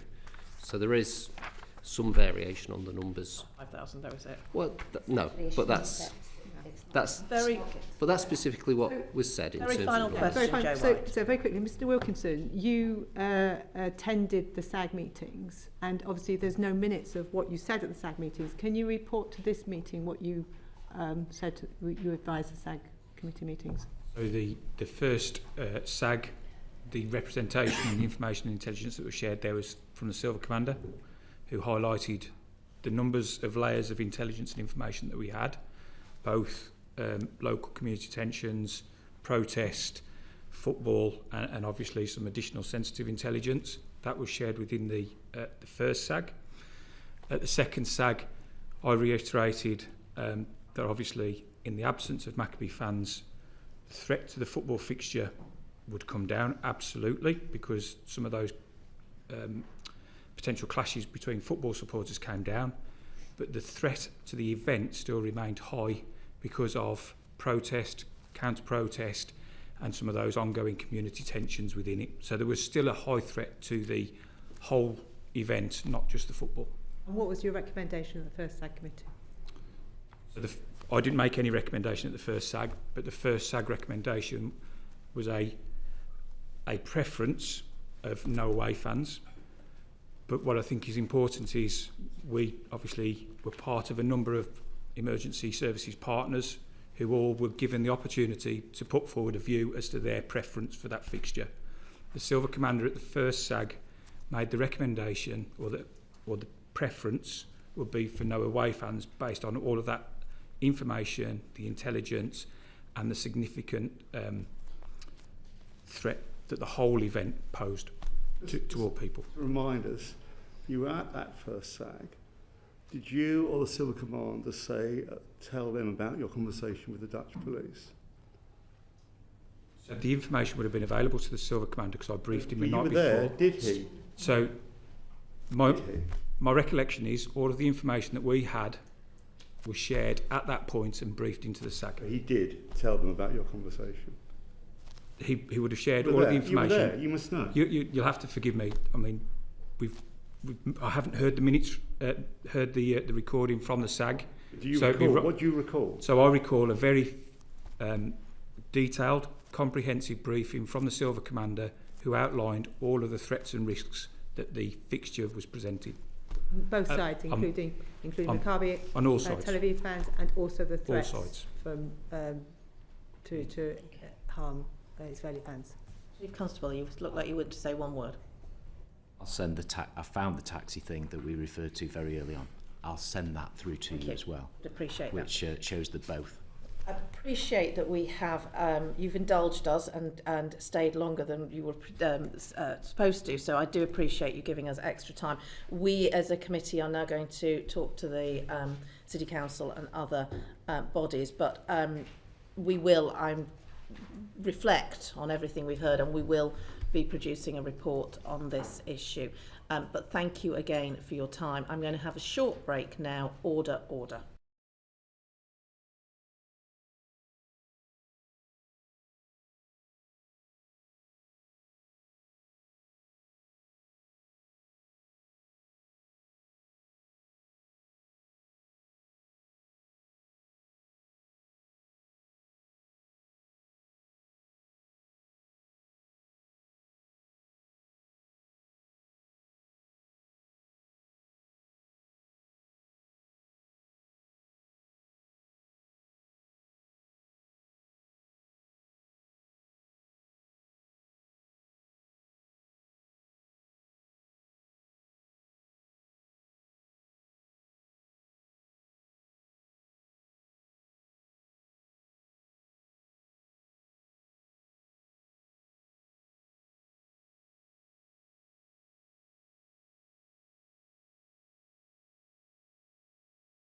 Order, order.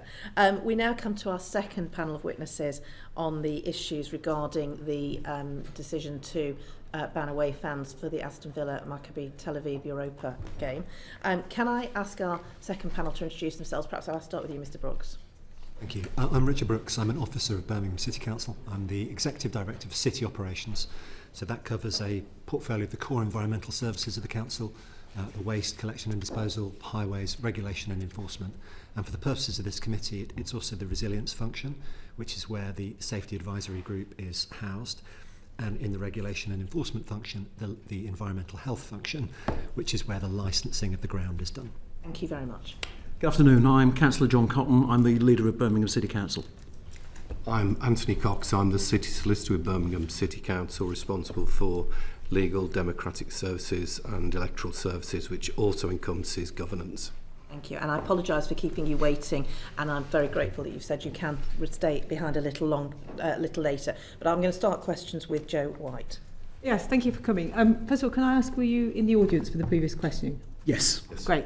So my first question is the quality of the minute taking and the fact that we weren't able to gain a full picture from exactly what happened in each of the meetings. Can you answer that, please?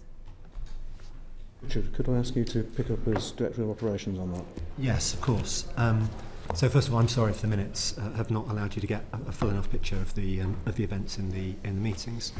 There were 4 safety advisory group meetings: the 7th of October, the 16th of October, the 24th of October, and the 3rd of November. We provided minutes for each of those, and we have provided you with the full minutes in both unredacted and redacted form. In terms of the quality of the minutes, they are circulated after the meetings. The meetings from the 7th of October were actually circulated on the same day to the attendees of the meeting. There was a little bit of a delay after the 16th, but they were subsequently circulated. We've tried to provide the best minutes for these meetings that we can. We're actually audited by the Sports Ground Safety Authority on the way that we administer the SAG, and they have previously recognised the quality of the way in which we manage these processes. But if the minutes are not adequate for these purposes, then all I can do is apologise. Could you send us we understand that they are filmed, and it'd be helpful for us to have a better picture if you could send us the films. We could certainly undertake to provide that to the committee. Okay, thank you.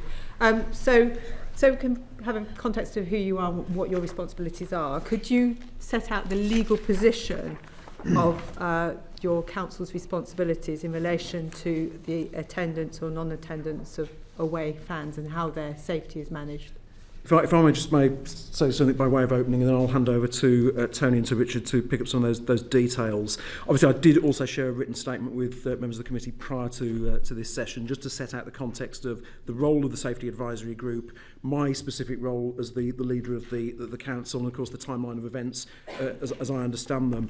I also just want to make it clear I'm not a member of the Safety Advisory Group myself. I had no role to play in the deliberations of that group. That is a separate operational role. I've also been clear that I respect the operational independence of the advisory group and indeed of West Midlands Police. I wish the Safety Advisory Group had been able to take a different position to the one that it took. I've made that publicly clear, and I note the Chief Constable referred to that in terms of the interaction I had with him in the run-up to these events. I am absolutely clear that I want Birmingham to be a place where people can come and attend football matches freely without fear of harassment or discrimination. That absolutely remains my view, and I'm absolutely clear that we have to have a robust, independent Safety Advisory Group process. I also am clear that whilst I'm the political leader of the council and took a very clear line on the fact that I thought this was not the position I wished to see, it is not my role as the leader of the council. It would be inappropriate for me to interfere in an operational matter and on a process that is led by the evidence that statutory partners, including the police, place before it. But I will ask Tony just set out some of the understanding of the legal position as well with regard to the SAG. Yeah, in relation to the SAG, obviously they were a recommendation from the Taylor report following Hillsborough and other tragedies. The actual purpose of the SAG is in relation to providing specialist advice to the authority in terms of ground safety, and that obviously includes fans' attendance at the ground.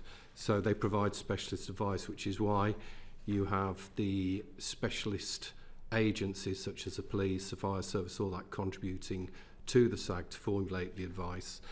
The advice is then given to the, which it was in this case, to the event organiser. In this case it was Aston Villa Football Club.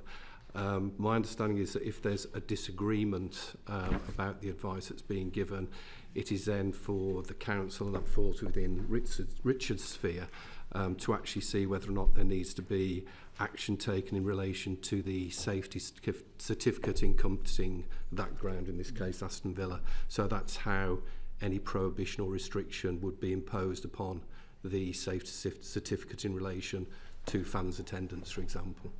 And should the SAG take responsibility or take account of any reputational risk to the UK, not just Birmingham, of any decision of banning fans from another nation to an environment of such, where, in particular in an environment where there's such an international tension? I think the SAG's primary role is about safety at sports grounds, which is why there was a recommendation to actually bring those in. They're obviously chaired by the local authority, which was a recommendation within the Taylor report.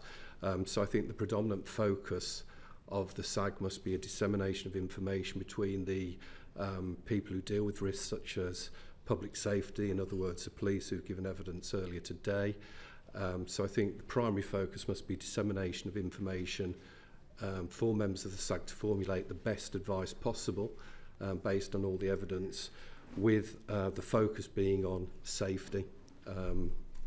So obviously you're taking account of the threat perspective, and what you've circulated in the public domain is a redacted account of what you thought the threat perspective is, and I want to question why you've redacted that when it says the threat to the Jewish community is medium, Muslim community low, Christian community low, black community low, Villa community low, Maccabi high, pro-Palestinian medium threat on a higher scale in terms of fixtures this year. Why was that redacted? What reputational damage would it have done to the authority by redacting that? I can't speak about the specific redaction. We have specialist advisors who advise on issues of freedom of information requests, which deal with in terms of the legislation and also the exemptions that were permitted to apply.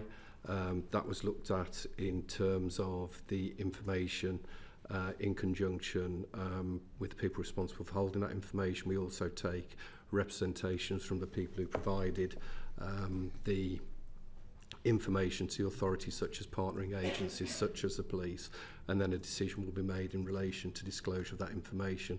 I can't specifically comment on that, but I will have a look at that and provide information to the committee if that is required. Can I jump in there? Can I push you on that point? Because the threat levels weren't redacted from the third SAG. Does that strike you as curious? They're redacted from the first SAG and not the second SAG minutes?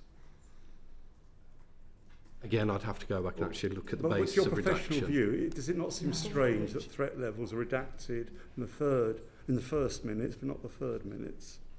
I suppose what I would say, I don't know a specific reason for the redactions, but you'd obviously expect some consistency. So if that happened, yes, I would be surprised.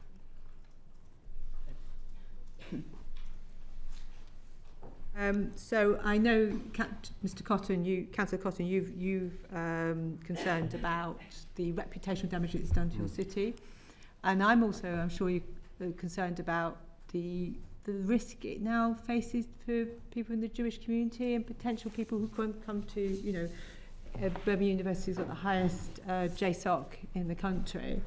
What threat does this pose to them now that this decision has been taken? Well, you're absolutely correct. That the reason why I made the statement I did in my response to the Chief Constable when he advised me that would be the proposal they were putting to the Safety Advisory Group, and the reason I made the public statement when these matters went into the public domain was exactly that. I'm very proud Birmingham. Born and bred in Birmingham. I've lived my entire life there. I am very proud of the fact it's a diverse city. It's a place where people of all faiths and none, all ethnicities make their home, and I want it to be a welcoming and inclusive place. And anything that detracts from that is a concern for me, which is why I raised those issues.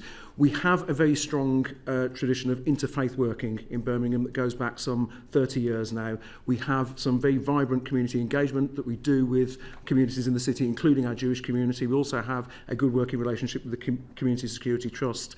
We are currently developing our anti-Semitism strategy for the city, which will draw on the government's national anti-Semitism strategy that's been brought forward as well. I am absolutely clear as the leader of this council that we will do everything that we need to do to ensure that people of this city, from the Jewish community and from all communities, can feel safe and supported. Jeremy. Can I just come in there? It's relevant. Have you adopted the IHRA definition of anti-Semitism? Has the council? Yes, we adopted that. I think, you'll need to check the record, but I think it was around 2017, 2018, and that was done by means of a vote through full council. Okay, I'll come back to that later, if that's okay.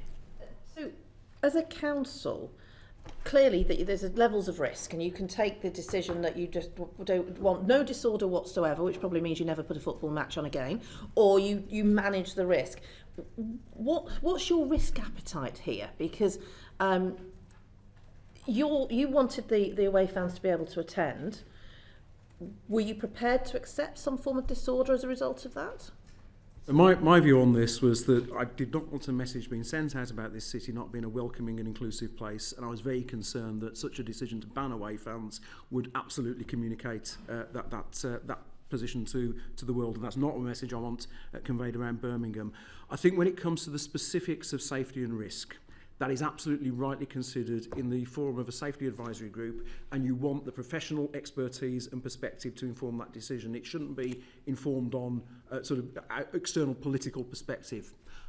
So my view of that would be it'd be very difficult for a safety advisory group to take a decision having received sort of clear assessment from the police and others around what they perceive the risk to be, and I don't believe that any council leader would be in a position where they would go against very serious advice that was coming forward in that forum. So I think there's an important balance to be struck there. Was it made clear to you that there were mitigations that could have been put in place, as Lord Mann had recommended? So I had asked, the timeline of events was that I received a message from the Chief Constable on the 8th of October advising that would be the advice that was given to the Safety Advisory Group.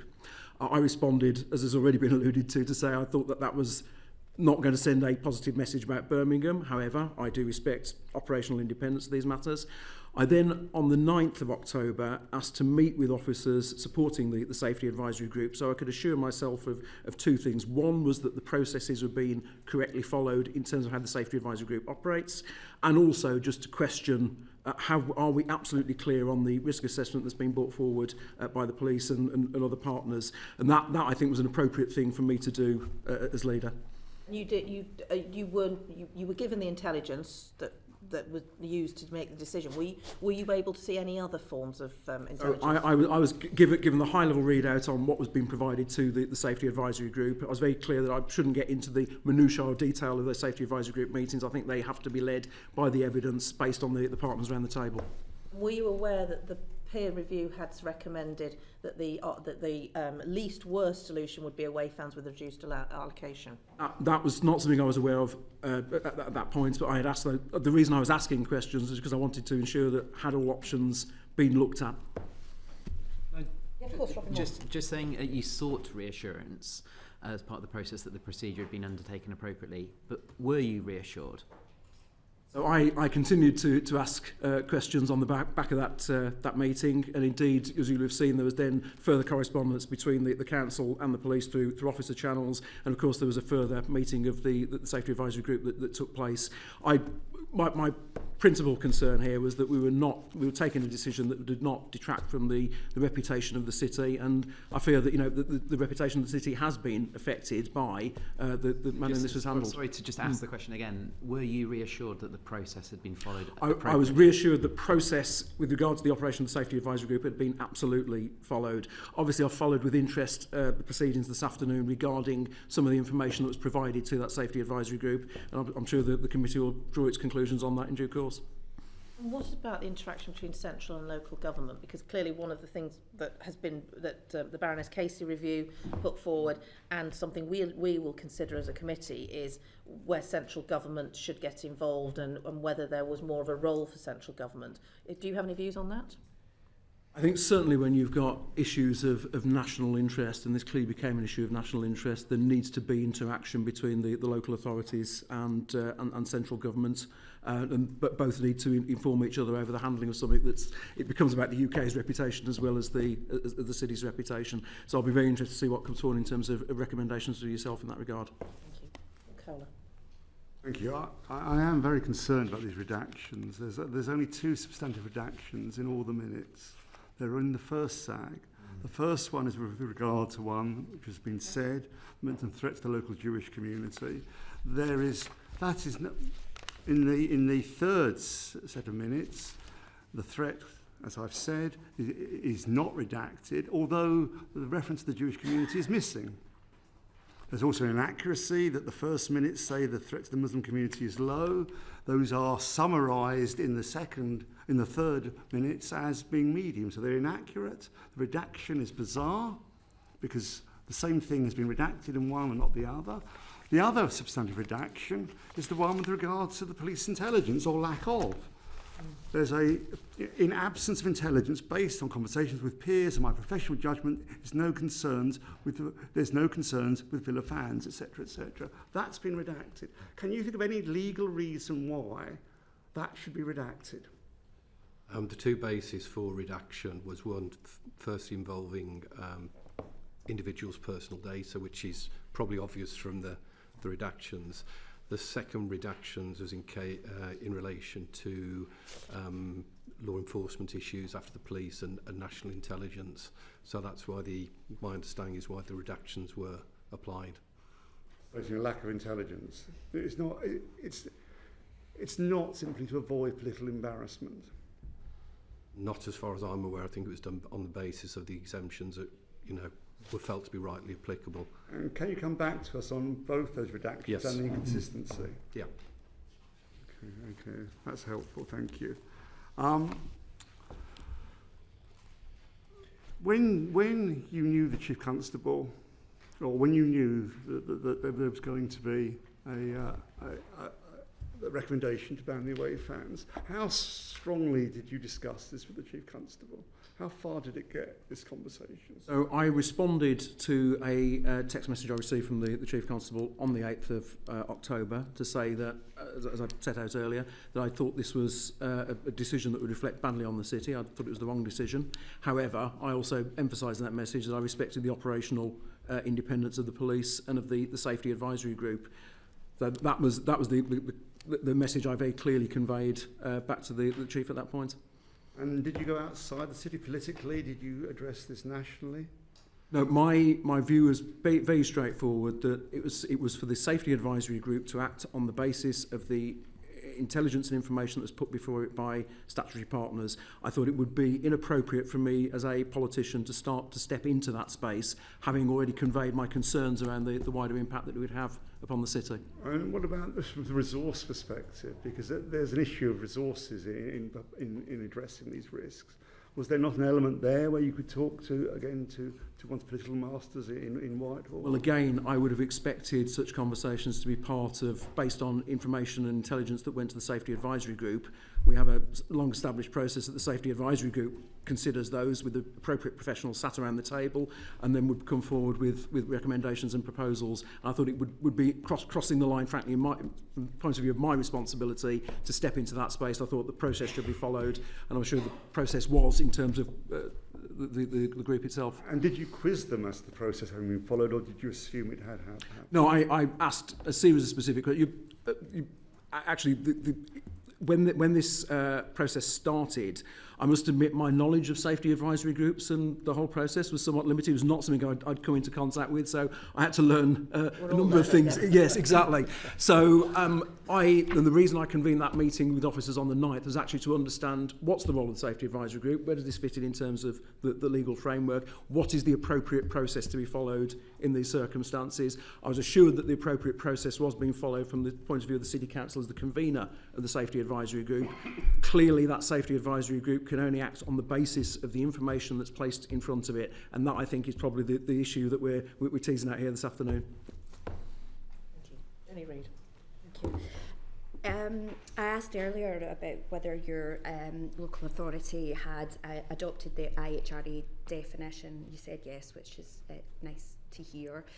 But I think you're right. I think that this incident has damaged the reputation of Birmingham as a whole, and it's allowed people to spread myths about Israelis being uniquely evil and unable to come here and behave properly in the UK.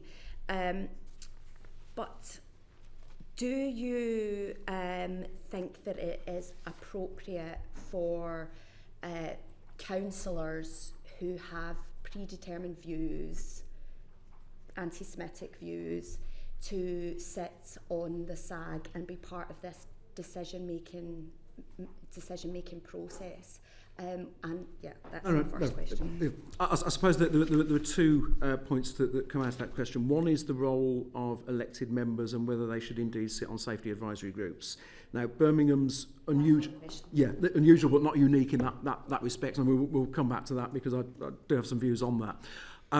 The points around any member participating in a safety advisory group meeting, or indeed any other meeting, I would expect them to abide by the code of conduct, and I would expect them to abide by declaring any interests or issue that had arisen that would be seen potentially to prejudice their judgment. And I note that on the agenda for the safety advisory group, there was a point at which people were expected to disclose any prejudicial interest. I think that's absolutely right and proper. It wasn't in this case, was it? So my understanding is that the 24th of October, where a decision was taken, there were disclosures were made. One member recused themselves from the meeting on that basis. I know you're not. I know yeah. I'm not going to push this because I appreciate that that's not your that's not your responsibility. Yeah. However, what is your responsibility, in my understanding, and I've got a question for you in a minute, is that as your fellow councillors, firstly, if you'd adopted the IHRA, where they're making anti-Semitic statements and generalisations on Twitter and in public meetings, that is a problem. So what action do you think what action should be taken as a result of that? And then secondly, how did these councillors find themselves on this committee, and why was it felt that it was appropriate that someone with these views would be making a decision of this nature? So I would expect any member who participates in any meeting to declare interest appropriately, and I would expect them to abide by the Council Code of Conduct and indeed any commitments that we've collectively made as a council, including respect for the IHRA, which, as I say, we passed in 2017. We have a disciplinary and standards machinery that can deal with breaches of those nature, and I would expect, if there were those issues, that to be pursued through those mechanisms. Are there any ongoing investigations into the conduct of those councillors on the SAG? I am not aware of any such at the moment, but obviously the standards process is separate to my role as leader of the council. I think that's right as well. Who appoints the members of the SAG, councillor members of the SAG? Councillor members of the SAG are appointed by at full council at the annual general meeting. It's correct. I mean, formally, the councillor representatives on the SAG used to be appointed by the Licensing and Public Protection Committee, and I think there was a report in April 2019 from the then Assistant Director questioning whether or not councillors should actually be on the SAG at all. What happened as a result of that later in 2019, a decision was taken that councillors who sat on the SAG should be appointed by full council itself. They were appointed on the basis of one representative of 3 of the main political parties and 1 ward member for the area covered by the Safety Advisory Committee, I presume with the intention that they could contribute to any local issues that arose within the community. So that's in essence, they are selected through the annual governance process of the council in selecting who sits on what committee. So did you have any discussions at any point which recognised that there were councillors, some of your councillors, who were campaigning publicly to not just ban away from fans but stop the match in its entirety? Did that at any point come to you as leader of the council? No, that didn't come to me. So you didn't see the tweets leader from your account? No. No, I wasn't aware of specific tweets. I tried to stay away from Twitter, to be honest with you, these days as much as possible. But no, I was not aware of that position. Okay. I ask sorry, I missed the very beginning of the meeting. Are you the legal counsel? No, excuse me, I'm the Executive Director of City Operations, so I'm responsible for the part of the council that administers the SAG and also the licensing function which regulates the ground. Legal counsel. Sorry. So can I ask about predetermination? So for my sins, I used to be a councillor and I chaired a planning committee for a number of years, and predetermination was obviously a really important principle in local government. Is that applicable to the SAG? SAG in essence is not a decision-making body, it's actually a body that provides advice, but I think any council has a really strongly opposed view where it would impact upon their ability to actually reach a fair decision based on the fact, should actually consider whether or not they should be sitting within a committee. And I probably don't need to tell you this from what you're saying, there's a difference between being predisposed to something as opposed to predetermining something.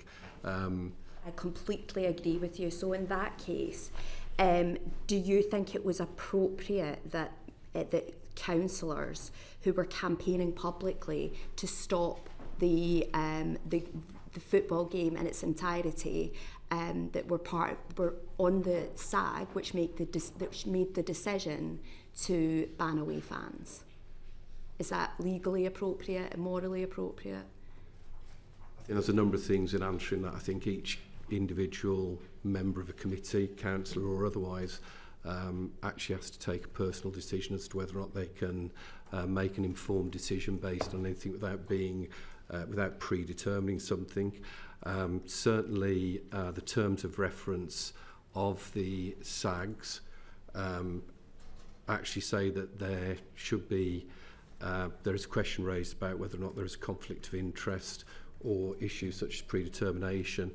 On the agenda of the SAG meeting that took place on the 24th of October, there was quite specific advice given in relation to people declaring interest, and as the leader has already said, I understand that one councillor did recuse themselves based upon... After the decision was made. Based upon previous social media posts, and it was emphasised on there that, and I think it would be an unfair expectation of the chair of that committee to trawl through every social media post that someone's done. So it's very much a personal obligation on the individual involved. I do think, I appreciate that you don't want to trawl through people's social media. I mean, who would want to do that? However, in a case like this that has such huge public scrutiny on it, were you not concerned that such councillors were that had sat on the SAG and that they went to a meeting and then recused themselves rather than you taking the kind of moral and leadership role of removing them from the committee? I mean, I would expect any member who had a perceived conflict of interest to take that on their own responsibility to remove themselves from such a meeting. If I'd been in that position myself, I would certainly have recused myself from a meeting. Mr. Brooks. Could I come in on this? Yes. So just in relation to these 4 meetings, I think it's useful to be clear about the sequence of events and the involvement of the individual councillors. So the 7th of October meeting did not provide advice. It established the planning assumption but did not provide advice. So there were 2 councillors present at that, and I think we accept that they should have declared interests, but they did not. At the next meeting, the 16th of October, advice was provided, the advice that there should be no away fans, but that advice was provided unanimously by all of the partner members of the Safety Advisory Group. So I think that is significant in relation to the involvement of the two councillors, and there was an opportunity for them to express dissent. The 24th meeting is then when I think we get it right, where we have declarations of interest and recusation. I think it's clear that very serious error of judgment here, which has really harmed the confidence of the Jewish community in Birmingham, that such people with such predetermined views of the Jewish community and of Israelis were allowed to be involved in that committee meeting. And I'd encourage you to kind of reflect on that and think about it. That's all I've got at the moment. I've got Peter Prinsley and then I've got Joe. Thank you. I'm Peter Prinsley. I'm sorry I was a bit delayed. I was trying to get a Holocaust memorial debate agreed. I'm the MP for Bury St Edmunds and Stowmarket. So I've been listening to this, and I'd like to ask really a question similar to the question I asked the police officers before. So the thing is, the SAG, as everybody has said, it can act on the intelligence that it receives. But actually what it's doing, it's acting on its interpretation of the intelligence that it receives. And the question really is what is the risk of this being politically prejudiced? Because that appears to be a belief that is held by many. And so my question is, how could this be realistically refuted? If I were to say to you, my belief is that there was political prejudice on that safety advisory group on your council, and you, first of all, failed to notice it, and secondly, if you had noticed it, you didn't do anything about it. And this resulted in the advice to ban a match. And from what we've been hearing about all of this over more than one session now, is it seems that there was a great deal of confused information which is being fed into the SAG, but there is a suspicion also that there was a predetermination, and some of the information was therefore changed in order to fit with the predetermined decision. That is the belief, I believe, of many of the members of the Birmingham Jewish community, and it is that needs to be addressed. I mean, from my perspective, and I'll ask Mr. Brooks to pick up on some of the detail around the operation of the Safety Advisory Group in this context. From my perspective, and actually having listened to the earlier discussion here this afternoon, I think the Safety Advisory Group can only operate effectively in an atmosphere of candour and of confidence in the material that's placed before it. And that the judgment then has to be made on the basis of the material that's placed before it. But I think there is clearly some concern around the information that's placed before that group. I don't expect everybody around that Safety Advisory Group table to be subject matter experts or indeed try and second guess, particularly around police intelligence. But my overall reflection would be, unless you've got some candour and some confidence in what's placed before you, you then run into some difficulties. But Richard, I'd ask you to pick up perhaps some more operational detail on that. Well, I can only agree that the Safety Advisory Group relies upon the expert input of its members, in particular of their risk assessments. It does not make a fresh interpretation of the evidence. It's not competent to do so. Just as the SAG would not be, the Safety Advisory Group members would not be competent to investigate the building safety advice or the fire safety advice.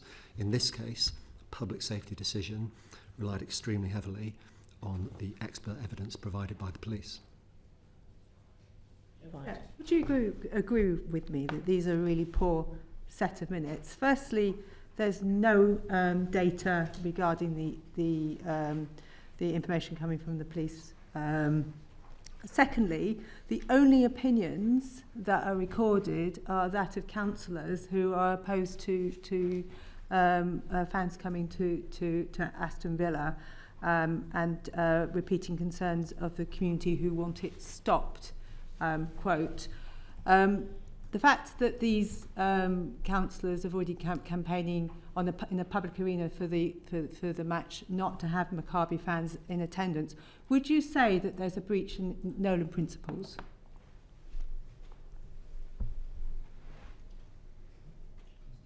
May I start against? Do you want to pick up on the minutes?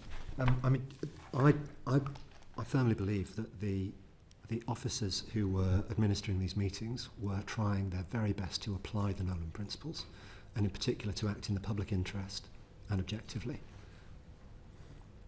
Now, the minutes are summary minutes of long meetings. These are 2-hour-long meetings with 30 plus participants. And it's very difficult to capture all of the detail of those meetings. But there's a complete absence of the intelligence provided by the police, so that we as HAS members have been unable to gain a true picture of exactly what was discussed. These minutes are now out in the public arena, so the whole of the country be studying them, and what's being recorded here is not, we understand now, is not a true picture of what was being informed to the meeting. And then you're getting commentary from councillors who do not want Maccabi fans to attend the match. So we're getting a very biased picture from these minutes. Would you agree with me?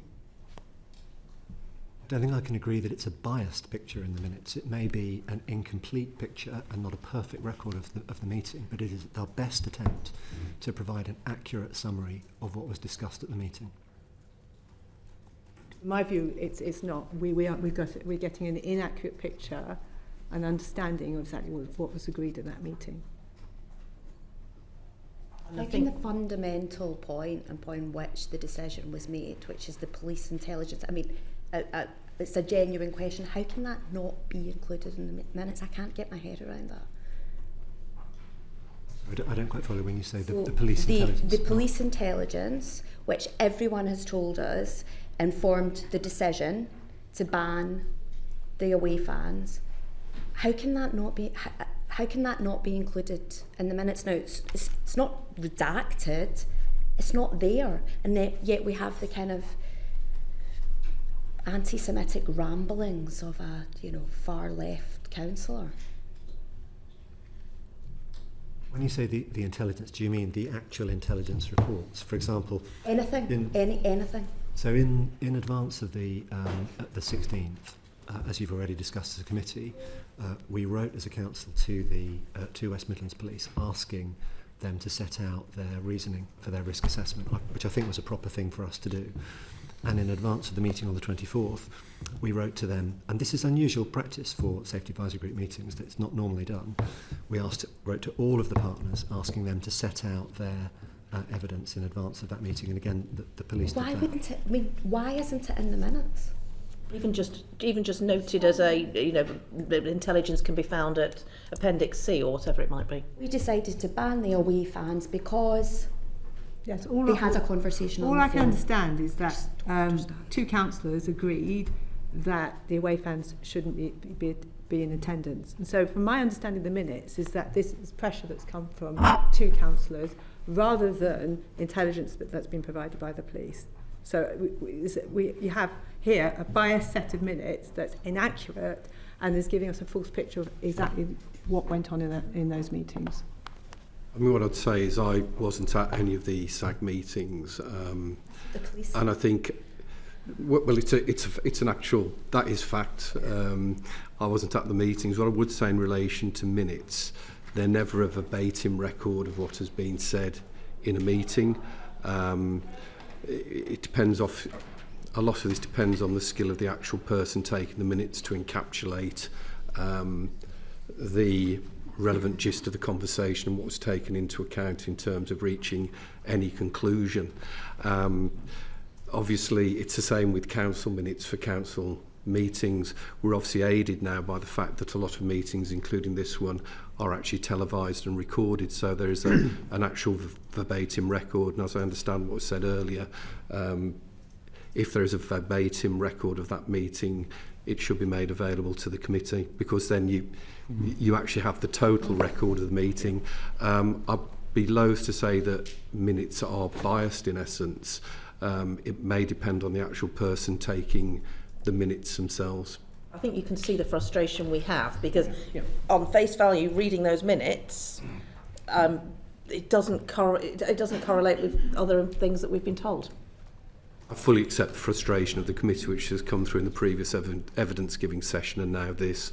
As I say, a minute will never be a totally accurate record of a conversation, which is why I think actually if there is a verbatim record, it should be before the committee. That's what's really helpful. In defence of the minute taker, it does record the fact there was no intelligence, and maybe that is the answer. We will find out when we hear the minutes. Yeah. And I think, go back to the primary purpose here, which you, Councillor Cotton, have set out. The confidence of the Jewish community in Birmingham and the confidence of Jewish people to be in Birmingham, visit Birmingham and enjoy Birmingham is paramount here. And these minutes do not give that. I'm going to move on to Robbie Moore. Just to stick with the two councillors and following on from Joni Reid's question about conflicts of interest, predetermined decision-making, prejudged views. What's the disciplinary process associated when there's that level of concern that's clearly been made? Well, the disciplinary process would be, there's a number of methods, and as people will probably know in this committee, the issue of member conduct is being debated, as particularly in relation to the sanctions available in the standards regime in general, and I think the government have been making consultations. How at Birmingham City Council is the disciplinary process triggered? Well, I wouldn't class it as a disciplinary process. What I'd say is you have the councillor conduct and a standards regime. So you have the councillor code of conduct, which all councils have, their locally agreed codes of conduct, and then actual individual members are subject to that code, and if they fall short of the code, sanctions can be applied for any breach of the code. Has that been triggered in relation to these two councillors? It will only be triggered if there is a written complaint in relation to the specific conduct of members. Here we are, nationally, concerns being raised. Councillor Cotton, have you raised these concerns and triggered this process? I have not raised a concern with standards at this point. Because I've not been had placed in front of me a complaint of the nature. You're clearly here raising concerns. You've said yourself in this meeting that you've got concerns around the views that were expressed. You acknowledge that you haven't seen tweets, etc., but you've expressed views. Mr. Brooks has also said and raised concerns, but yet this disciplinary process or actions against those two councillors has not been triggered. I don't understand why not, if you're really wanting to protect the reputation of Birmingham City Council. I would like to reflect, given what I've heard today at this committee and some of the issues that have emerged, on what the appropriate next steps would be. I don't want to prejudge any standards process, but I think it's important that I reflect on what I've heard from the committee here today. So just going on to community impact assessment issues, what was your assessment of the advice from the SAG on the level of risks to different communities in Birmingham and to the Maccabi Tel Aviv fans? And can you explain why the level of risk changed over the course of time in some cases? I'm not sure we can, because I don't think that's the process for the SAG. I think the SAG has to accept the risk assessment on the basis of the assessment by the relevant competent partner. We didn't. No view on that. We had a view in the sense that we wanted to know how to respond to it appropriately, and one of the important purposes is to enable the whole range of partners, fire service, traffic, etc., all to coordinate around the event as it is ultimately operationally planned, and that's what we did here.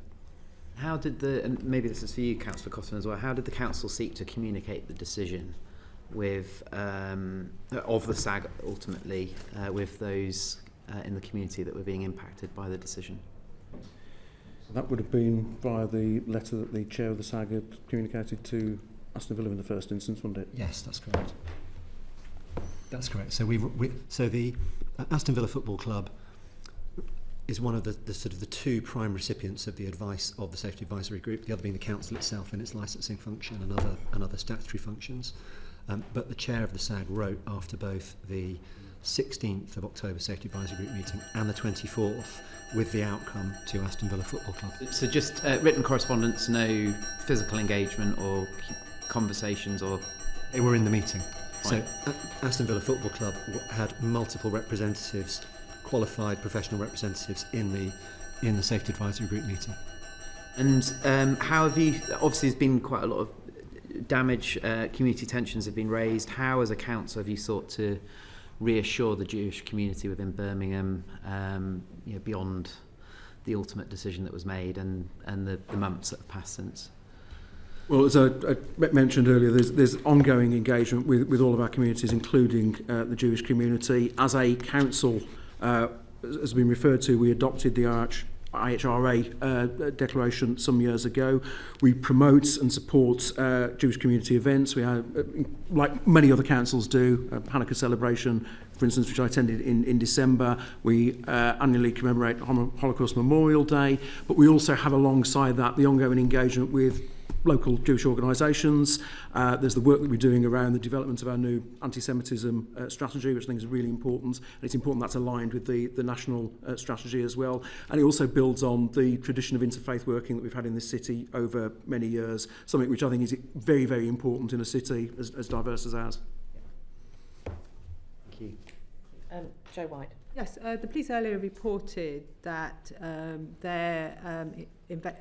they had picked up through different inquiries that there was proposals for people to arm themselves and to attack the Israeli fans should they come to the city of Birmingham. Was that fed up to the highest level of the authority? Because obviously that's a serious safety concern that you as an authority should be monitoring and be working with the police on. As the political leader of the council, that was not made clear to me. I don't know whether there's anything from an operational point of view that's communicated through.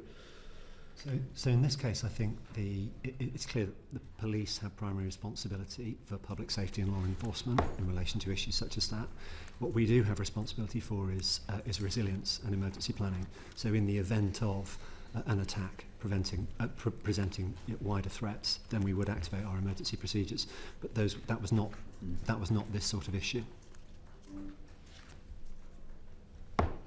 I've served as a councillor for many years at senior level, and the security of my community is the number one priority. And if any intelligence had come through from any committee, then at a senior level we'd have been working very closely with the police to manage that. Let me be absolutely clear, if such a thing had been communicated to me, I would have done exactly the same as you would have done when you were a senior councillor as well. Paul Collar. Councillor Cotton, your letter tells us that from the SAG meeting on the 24th of October, there's a new assessment starting afresh. Have you looked at the minutes? Do you think that's what happened? Because it looks just like they reconfirmed their previous decision. Well, I'll refer you back to my earlier answer on this, which is to say that clearly the Safety Advisory Group has to act on the basis of the information and assessment that's placed in front of it. And I think as we've already heard how that process works, and that the Safety Advisory Group can't sort of second guess, particularly when it comes to police intelligence. I have concerns, particularly having heard the interactions here this afternoon around some of the information that was placed in front of that Safety Advisory Group. But I don't think it would be inappropriate for me or anybody else to try and second guess that. But I am concerned, given what I've heard here this afternoon. But do you see? I know we will get a firmer view once we hear the actual recording. But do you get an impression from the minutes any really serious attempt was made to start afresh, or did they just rubber stamp what they'd already decided?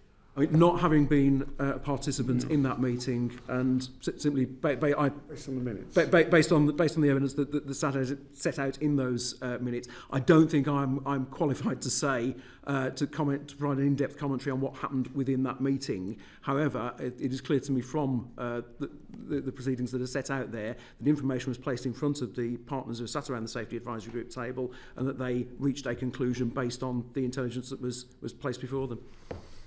The Maccabi fans not taking up the tickets, or the Maccabi club not taking up the tickets, what effect did that have on in the context within Birmingham? So clearly, the decision not to take the ticket, I think it's important to remember that the Safety Advisory Group doesn't take a decision, it provides advice. And actually, the formal role of the Safety Advisory Group is if advice is not then acted upon, the council then needs to reflect on whether it uses its powers in terms of amending the safety certificates. I think it's important that we need to understand that that's how the process plays out. It is an advisory group rather than a decision making forum. Clearly the decision of Maccabi Tel Aviv not to take tickets somewhat changed the dynamic there, because there was then no decision or advice to be complied with or decision to be taken. My principal concern, though, was coming back to the overall position at the start, which was to say, look, I do think that if we are saying that we cannot allow away fans of a football team to come into Birmingham and safely participate in a sporting event, and if that's then perceived as being a sense of discrimination or targeting of one community, that is not acceptable. That is not acceptable, and that was my concern right from the outset with the implications of that advice being provided. We've heard the decision to ban away fans increase the threat to the Muslim community from right-wing extremists. Was this something you discussed with the parties? So I was incredibly concerned when I learned that that was the advice that was going to be provided to the Safety Advisory Group, because I think a lot of what then subsequently unfolded was quite predictable in terms of right-wing extreme actors stepping into that space and using the situation in Birmingham to pursue their own divisive agendas. I think that was predictable, and that was exactly what was in my mind when I expressed the concerns that I did. And you expressed that danger to people? Yeah, I was very clear from the outset that this was a likely consequence of what would happen if that decision was to be taken. Thank you. Joe White. Yes, thank you. You said obviously you suddenly had to become very knowledgeable about SAGs and the decision-making process around the Maccabi Tel Aviv match. What police intelligence were you provided with as part of that briefing? I was given the high-level readout at that meeting on the 9th of October around what had been provided at that point to the Safety Advisory Group, and also the day before I received a message from the Chief Constable conveying that would be the recommendation they're putting forward based on concerns over what had happened in Holland. So is the Dutch experience not the threat? There was in the message that was sent to me by the chief. It was based on based on concerns around what had happened in Holland.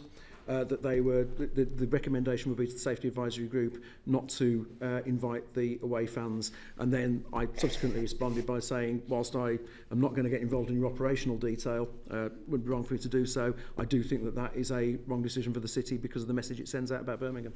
So the police did not inform you of the potential threat to Israeli fans by armed groups? I was not told anything around armed groups or anything of that nature, and if anybody had mentioned the prospect of armed groups, I obviously would have responded quite vociferously, because I think something of that nature is clearly a massive concern that needs to be addressed.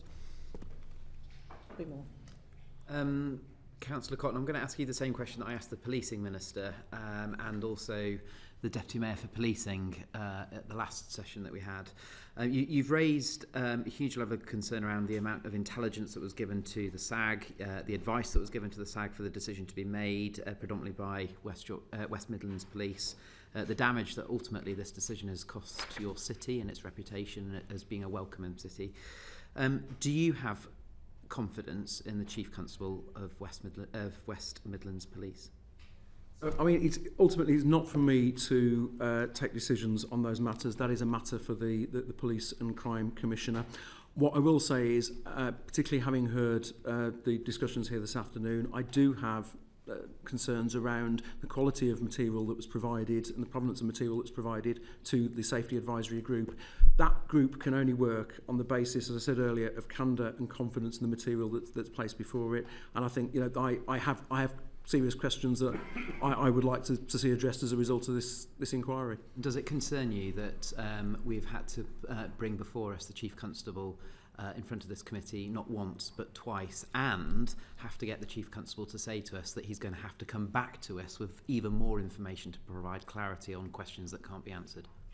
I think it's very important that we have absolute clarity over what happened in the timeline of events leading up to the Maccabi Tel Aviv Villa match. I think it's right and proper that you are holding to account in that way.